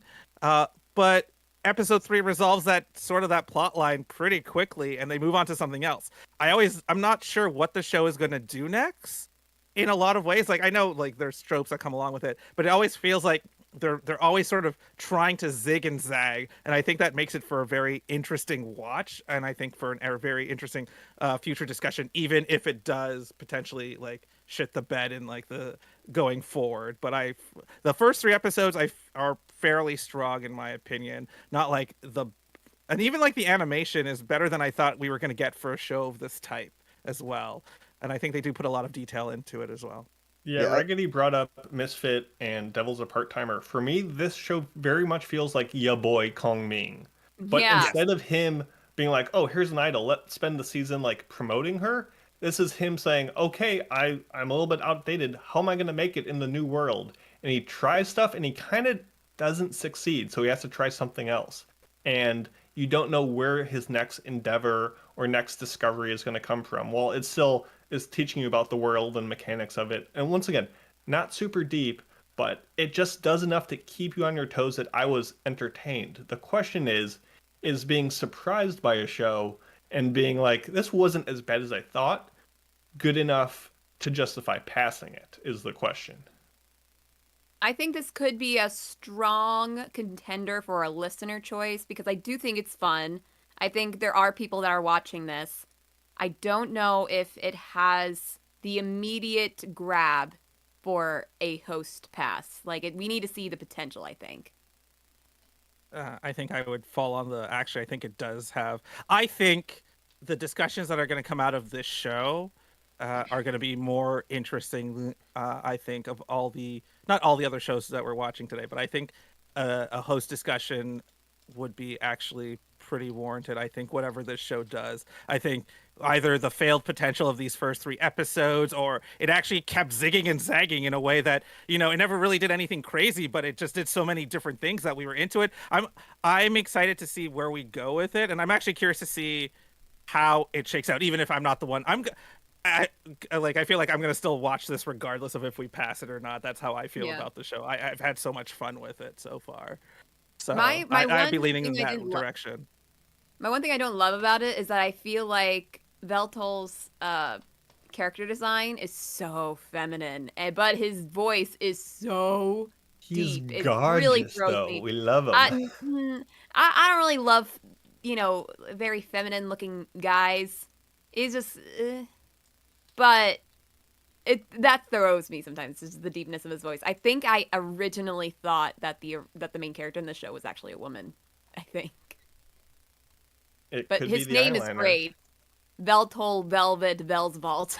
And then when you say it in Japanese, with a Japanese pronunciation, it's so funny. So many times you get those demon lord names that don't come off the tongue well, and this one like purposely is kind of goofy, and I like it. Honestly, this show is on the knife's edge for me. Like I could fall on either side. It's right on the tied with another 3 or 4 shows in my top 6, but also I I don't know where it's going. It's the opposite of what I passed last week with Shangri-La Frontier, which is I know exactly what I'm getting.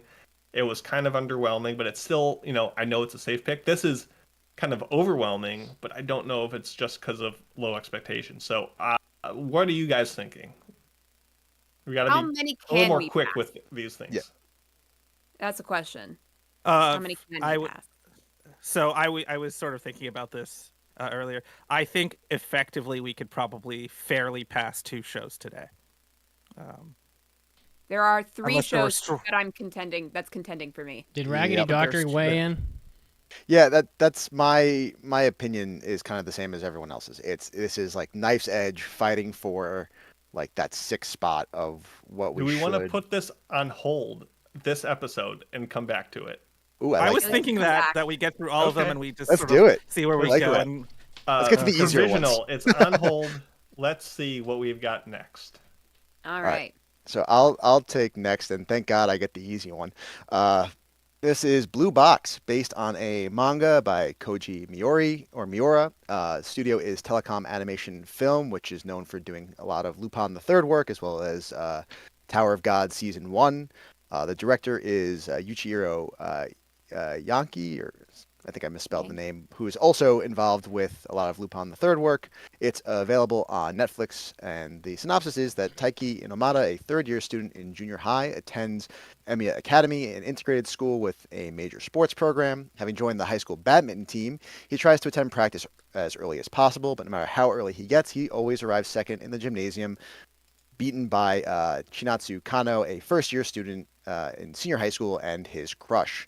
She's a rising star in the basketball team, and the gap between her and Taiki could not be greater in terms of their sports skills, because even though he's decent, his popularity and skill is nowhere near hers, making it even less likely for his feelings to be reciprocated. However, in a strange twist of fate, she ends up living at his house, which not a major spoiler because it's kind of the end of episode 1.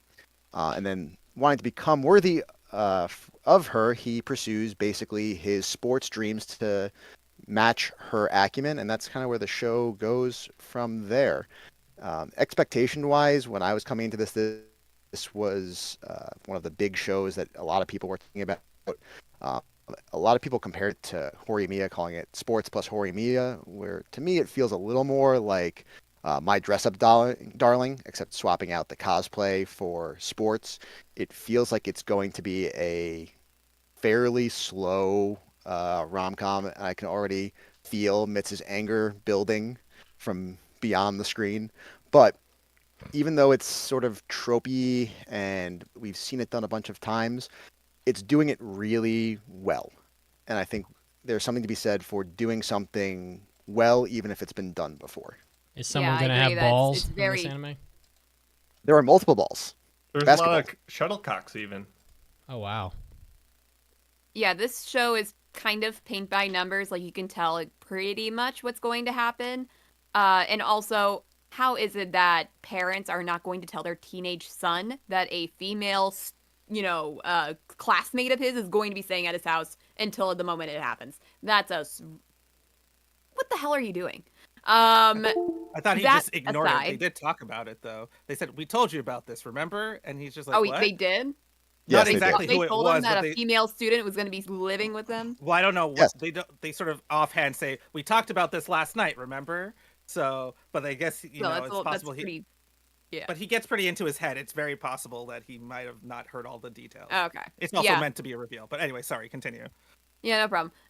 But as Raggedy Doctor said, it is so well done. Just like the look of it. I like the characters, the reaction faces. It's fun, and the sports look pretty good. And I'm in for this ride. I'm not Yeah, sure I can this go. Or do you this wanna is go, just Mason? feels like prestige. And at first, episode 1 really didn't do much for me. As much as I liked the ocean of various sports that are taking place across the gym, I was like, it was just like, oh, 2 characters kind of just talking. Oh, she remembered my name. Oh, she remembered this. Oh, like it just felt a little too wishy-washy. But I think the later episodes really did sell me on this just being a really well-executed rom-com. You feel like they exist in their own lanes. They're not entirely dependent on each other's affection, or like that's not the sole quest. It's kind of bundled with these other kind of goals of, oh, I need to be good at my sport to earn her affection. A little bit, not the best messaging, but you can see where it comes from. It's cute. I don't know how this dude can do 50 straight ab wheel rollouts. Like that's insane strength. Yeah. Hopefully that And- was multiple sets. Come on, my dude. But overall, I think I did warm up to this show later on, and I would be definitely very okay passing this show. Yeah, so me too. This show is basically Kimi ni Todoke, but with sports in a lot of ways. I think in terms of pacing, mixed with some other rom-com tropes, right? Where, he ends up living with the girl and all that stuff, but they're not but they don't hate each other to begin with, which is the twist. So this is, and it looks good, I would say. I've seen this before, but sometimes you just like a good piece of chocolate cake, or strawberry cheesecake. Anyway, No, just so keep yeah, on naming capes. Key lime cake, no, this is blueberry where I cake. stop. I basically chocolate cake or strawberry cheesecake. That's my That's it. cakes. Okay, that's fair. That's where I stop. Boom. They're both good. I both like them. Show is solid for the most part. I enjoyed a lot of it. I was just like I went into it being like, okay, everybody loves this show. Is it going to be really good? And I liked a lot. It hit me, right? Like a lot of the little moments. It really much gave me those Kimi ni Todoke vibes, where whenever something really nice happens and she sort of lights up, but it gives me a lot of that kind of, and he kind of gets rosy and the background becomes all flowery and whatnot. So yeah, I definitely think this is a pass, and I think if we don't pass this, Otaku Cop is gonna be a little sad. And when I say He's going to little- arrest Kill- all of yeah, us. he'll We're arrest gonna you. arrest one. Put you in the slammer. Yeah. So it's definitely. I feel like it's probably the easiest pass we'll have today. Yeah, absolutely. Yeah, though I will say, remind people in the chat who are listening live, if we go back and circle on these ones that we are split on passing, you guys are going to be the deal breaker. You guys are going to be that final vote. So that's why you need to listen live and/or pay attention and/or I don't know, love us. So we're all Love me, agreed. love me. Agreed. Passing blue box. Yes. Passing. Yes. I don't think I've ever been this excited. You're excited. Feel these nipples. All right, next Excellent. up, we got SAO Alternative GGO Season 2. This is based on a light novel by Sigsawa Keiichi and Kuroboshi Kohaku. Oh, gosh, these names. And it's a spin-off of the Sword Art Online light novel by Reiki Kawahara. And it is being done by A1 Pictures, as was the original Sword Art Online, directed by Sakoi Masayuki, available on Crunchyroll. Synopsis, I just wrote this up because it didn't really have a synopsis on my anime list. After the events of the first season of SAO GGO, the top players of the very popular VR MMO shooter game Gun Gale Online go head-to-head once again in the third squad jam. This time, top players Len and Pito Hui decide to team up and take on the other players that they have unfinished business with. And that's basically how things stand by the first 3 episodes. They're in the squad jam. They're playing the game, strategizing, taking players out. I enjoy GGO, the first season. However, I think they kind of got through most of the emotional development that they are going to. Now it feels like slice of life game stuff. It feels like Bofuri, basically. Now, whether or not they will get to something a little bit more substantial later on, I'm not sure. I will still watch it. But from where things stand with me, I don't think this is worth a pass. But what do you guys think? I'm fully in the same camp. I really enjoyed the first season. Anytime I can get some SAO without Kirito poisoning the screen is always a win. Yeah. It's just a better product when he's not around. Full stop. And this just picks up where season 1 left off. If you liked season 1, you're gonna like season 2. That being said, there's really not a lot to necessarily talk about, especially because of how long ago the first season came out. And kind of like Caroline said, we lose some of the more dramatic tension from the first season because those things have been resolved. And you're gonna have a good time if you liked SLF, if you liked season 1, you're still gonna enjoy watching this because they do get pretty creative with the way the battles go, but there's not much to really discuss, so I don't think it's worth a pass either.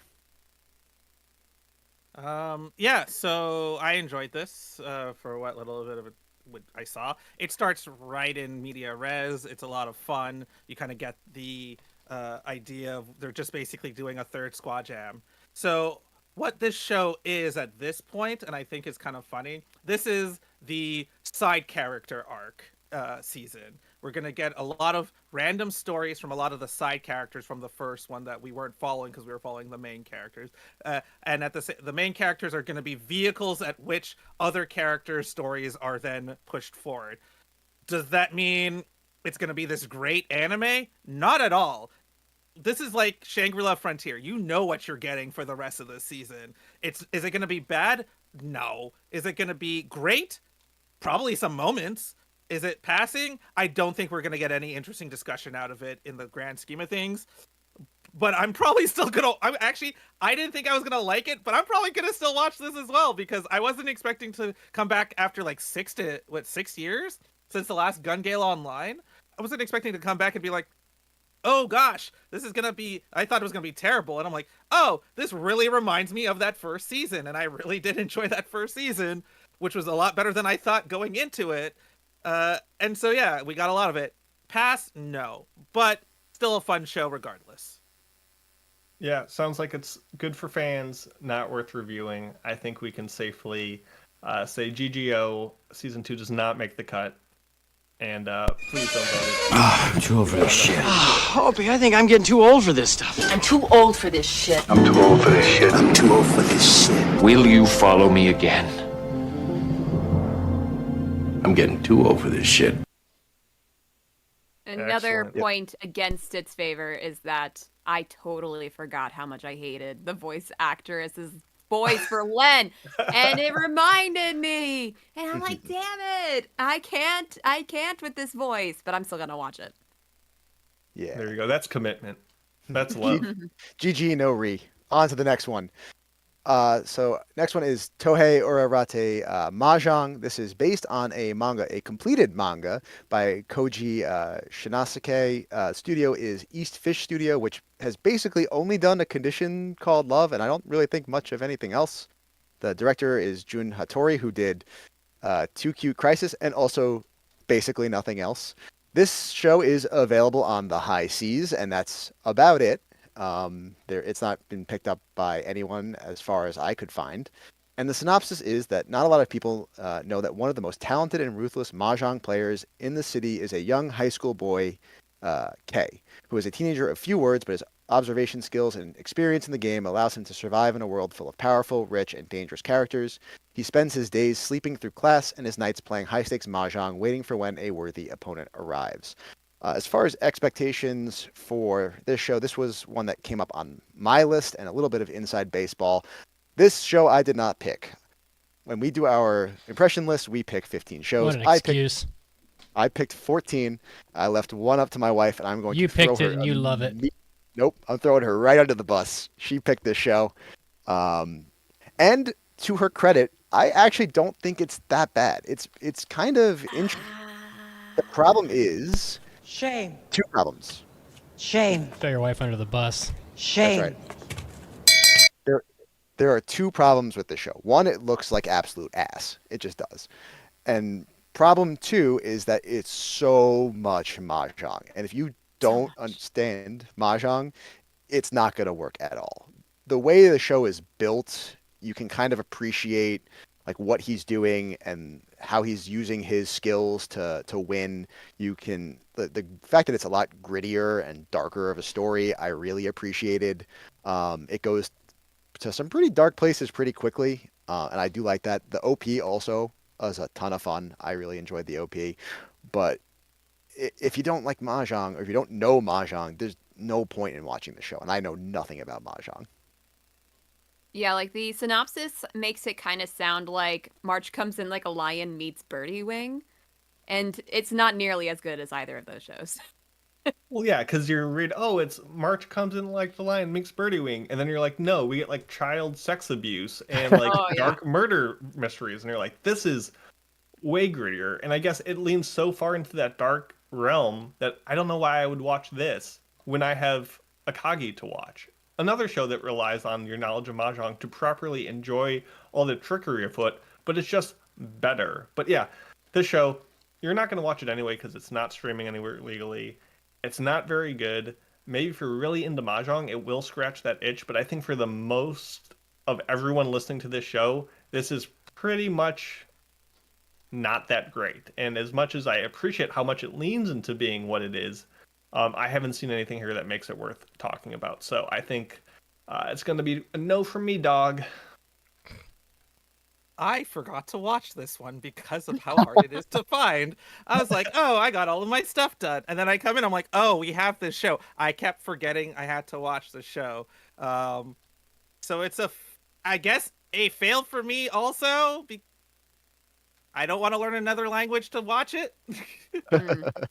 This is not my least favorite show of the season, but of all the shows on the docket for review, this is probably the one that I would least want to talk about because there's really nothing besides like he did the Mahjong.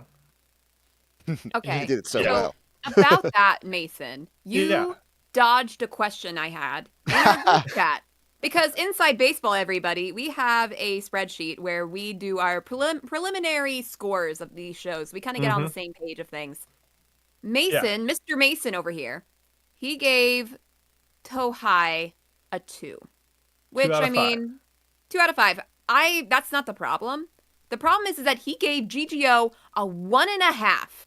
Yeah, Tell I would me how much rather watch GGO is Touhai. the worst show Yes, than agreed. Touhai. Agreed. I'd stand by that. Now Tell that me is also what is it ranking like? Damn. what the show is and the potential it has. So Touhai's episode 1 wasn't great, but I didn't know where it was going to go. It had stakes, it was dark, it was intense. Like that can become a show that I could get invested in. Gun Gale Online Season 2, we watched Season 1, which had Squad Jam 1, Squad Jam 2, and then Season 2 begins with Squad Jam 3. Like, I've already seen this twice, and the mechanics of Gun Gale Online is the worst part of the show.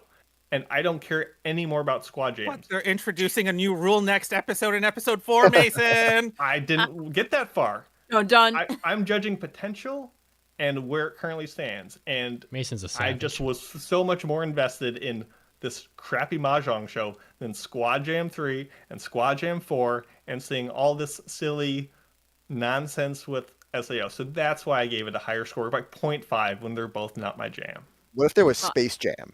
Yeah, a 4 out of 5, easy. Guns and Space Space. Put Jam. Airbud in there. Dogs playing Squad Jam. Like, now we're talking. But just, Len can move fast. And We should move Killed on. them. though, 'cause it we obviously can move failed. on. We don't need to. Also, we're running pretty long at the moment. Also, so We'll wrap this up in 10 minutes. We got this. Did we play the fail Yeah. drop for Touhai? It is a travesty. There you go. true. All right, so the show I ended up picking for this season, and I think this was number 1 on my list. I was looking forward to because this is a show called Mecha-ude. It is based on an original work because this is the work of basically, I feel like an art student that left their school, did a Kickstarter, got a bunch of money, shopped it around, and now the show exists. So there is an original, and so the studio that is TRIF or Tri-F Studio.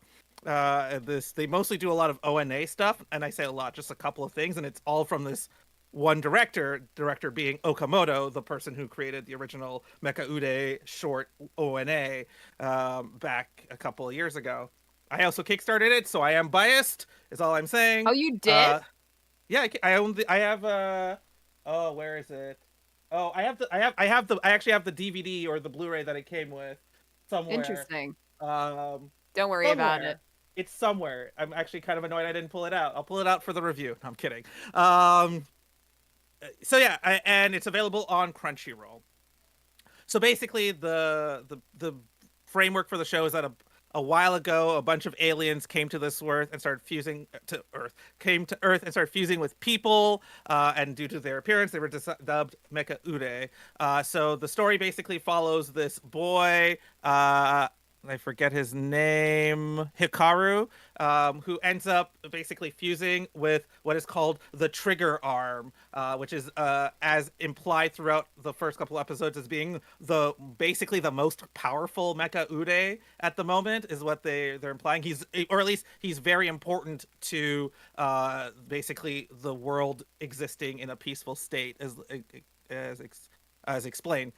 So there's this group called the Kagami Group, which are basically the bad guys. They use Mecha-ude and the Mecha-ude are sentient beings, and they sort of use the Mecha-ude as tools where they strip their will from it, and they go to do their nefarious business.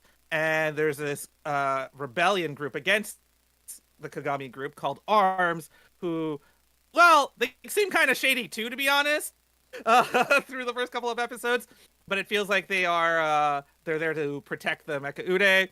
And essentially, have you ever seen Buso Rankin, I guess? It's this old shonen anime.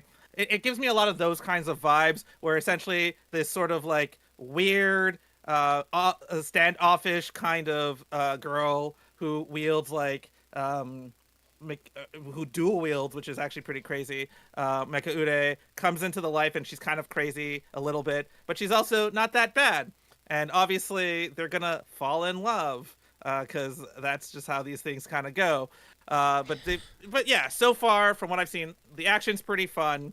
It hasn't done anything crazy compared to like the ONA, because it's definitely stretching out the story a little bit more. But the moments we get have been pretty fun. There's a little bit of failure to launch mechanics going on with the main character at the moment. So it's a lot about the main character realizing his own self-worth and going through that story. This is the other one I'm sort of torn on passing, for sure. Obviously, it's the last show we're talking about. But it was basically, I'm torn between passing this and passing Demon. Honestly, when I think about it, I think in the grand scheme of things, I think we'll get a more interesting discussion from the group out of Demon than we would Mecha-ude. I think Mecha-ude is going to be kind of standard in its story presentation going forward. It's still fun. I love the art style. It's uncommon from what we currently see. It gives very much Trigger vibes, I guess, in terms of animation. And it's not done by Trigger in any way. I think it's someone who wanted to work for Trigger and just said, "Oh, I'm going to do my own thing," hoping Trigger would probably. I think they wanted Trigger to make this anime, and that's not what ended up happening. So, and I think, yeah, I think it's a solid show. I'm definitely going to watch it. I would pass it, only if we don't pass Demon Lord. But I think we'd get more interesting discussions out of Demon Lord, to be honest. Yeah, with this show, I at first was apprehensive going into it. I maybe it's because this is not usually the type of show I would watch, and it's an original. So, and I also had not heard too many people talking about it at the time. But I did really appreciate a lot of things that they had going on here. I think so far the story is pretty interesting. The mecha arm stuff, it's pretty cool. I don't really like Aki very much. Like, she's very standard, like, bumbling, like, protector type, but also loves to eat constantly. So I just, she just did not really hit it for me. Hikaru is kind of cool, and I freaking love Arma, the trigger arm. I think he's hilarious, and I love him. I like how much he can emote with just having a pseudo-looking eye. Like, they really squeeze all the emotions you would expect out of a human, and most anime can't even provide that in just kind of his pseudo lid that gives him so much personality, along with the great voice acting. I get that. Yeah, yeah. Say the voice acting also really helps with that. It carries for sure. He definitely has levels. Yeah, I think where I kind of get hung up on with this show is that the villains are very flamboyant. Like, the multicolored hair, silly, crazy type antics of a villain. I can't take them seriously. I don't really care for them. It's very shonen-y. It's a shonen trigger show in a sense of just, they're kind of bumbling over themselves. And this is also could just be early on. you don't expect Hikaru to beat these super strong villains out of the gate, so they need to introduce the more goofy ones to like build them up. I get that. I just feel like it works. It's got energy, it's got spunk, it's got fun to it, but I don't think it's really anything new. It's wacky, but I don't know if I can analyze it more than that. Like, it's a good time. I will keep on watching it.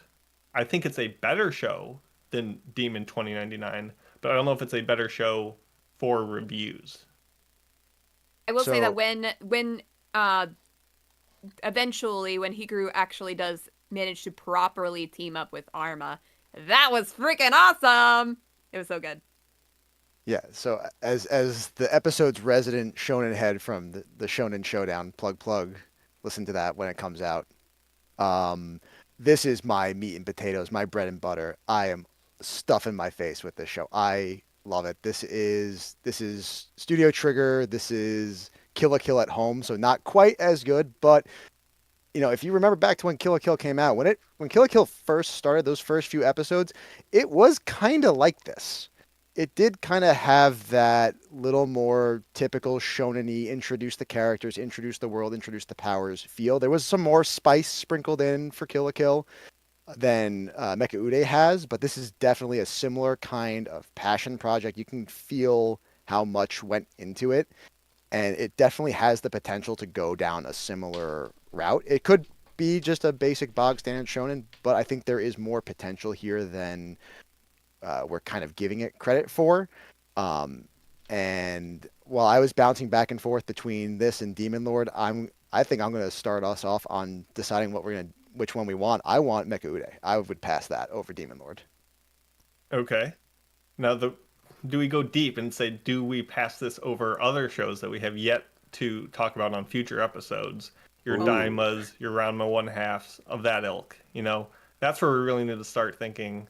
We already passed Blue Box. Mitsugi's going to kill us if we keep going. I haven't seen any other shows apart from I've seen most of these anime, and I'm going to struggle to agree that anything is better than Ramna, Orb, or Dawn to Dawn. I mean, to be honest with you, those are to me Ramna and Dawn to Dawn are the top two anime of the season, but that's just me. I'm not voting today. Yeah. I mean, I'm in the same camp. I'm really loving Dawn to Dawn. I really like Ranma. I would not pass either of these two over that. So I'm going to stick my claim on one, and I'm going to say Mecha-ude. Okay. What do you folks think, Caroline? Mason, which one do you want? Between the two, like I said, I think Mecha-ude is a better show. And I like both of their potentials. I guess I was waiting for where these two decide. I could go either way. It's fine. You know what? Let's do Mecha-ude. It's basically a trigger show. Yeah, and if it fails us, honestly, I don't want it to. I think it'll be more interesting if it fails us, to be fair, because it's. But if it does anything like most trigger shows, and I'm not even the fan of most trigger shows to some extent, that's a lie. I'm not always a fan of trigger shows. I am curious to see what it does. So I am hoping this doesn't disappoint in that regard. I'm holding you personally responsible, Raggedy, if it does not give me Kill la Kill. Also, by the way, I'm not the biggest fan of Kill la Kill. Anyway, I'm going over it. Caroline, what is your option? I don't think it really matters anymore, but I was going back and forth between the two. I personally think I would side more with Demon Lord, but I think Mecha-ude might have potential to be something a little bit more different than, the reverse stuff. Give us Demon Lord and the listener's choice, please. I feel like it's a good contender for listener choice. I hope so, because sometimes they just want to give us, the crazy thing. Nah, if they're passionate about something, which I think a lot of people are about Demon Lord, then I Mushroom think butt. All right, here comes your pass drop. Stop it. Yes. Now this is gonna be a good story. For the record, on the document, Demon Lord doesn't have as high of a score as the Mecha show. So it's like by 0.1. It's close. Yeah. And that closeness was me. I am the difference. I didn't want to go into the document and decide what shows were picked and which ones weren't based on your scores, but I left them as maybes. I mean, I kind of did, so. But if it's easier to just determine based on that, then we can do it like that in the future, but yeah. Yeah, but I feel like a lot can change in a discussion, you know? Yeah. Well, with that, we have now passed Shangri-La Frontier Season 2, Blue Box, and Mecha-ude. So there are 2 more weeks of impressions. Then, once again, listeners, pay attention, AAAPodcast.com. Go to that page. There'll be a big old banner that says vote here for listener choice. And there, you can be the savior for all the shows that you want us to review. But that'll do it for the episode. Thank you, Andrew. Thank you, Raggedy. Thank you, Caroline. And thank you, Mitz, for running the whole shebang here on episode 750 of the Anime Addicts Anonymous Podcast. Once again, follow us on Twitter, Facebook, Discord, TikTok. We love you all, no matter where you are in the world. And also, if you want to give us a little more support, hentai episodes, hobby addicts, after parties like we're about to do, get some extra bonus content. Doesn't cost very much, and you'll have a bunch of fun with it. Like I said, next week, 3rd week of impressions, some big shows, some big personalities. We'll see what passes. Thank you again for listening. Halloween. We love you all. Have a good week. Adios. Have a good Halloween. Halloween! Bye.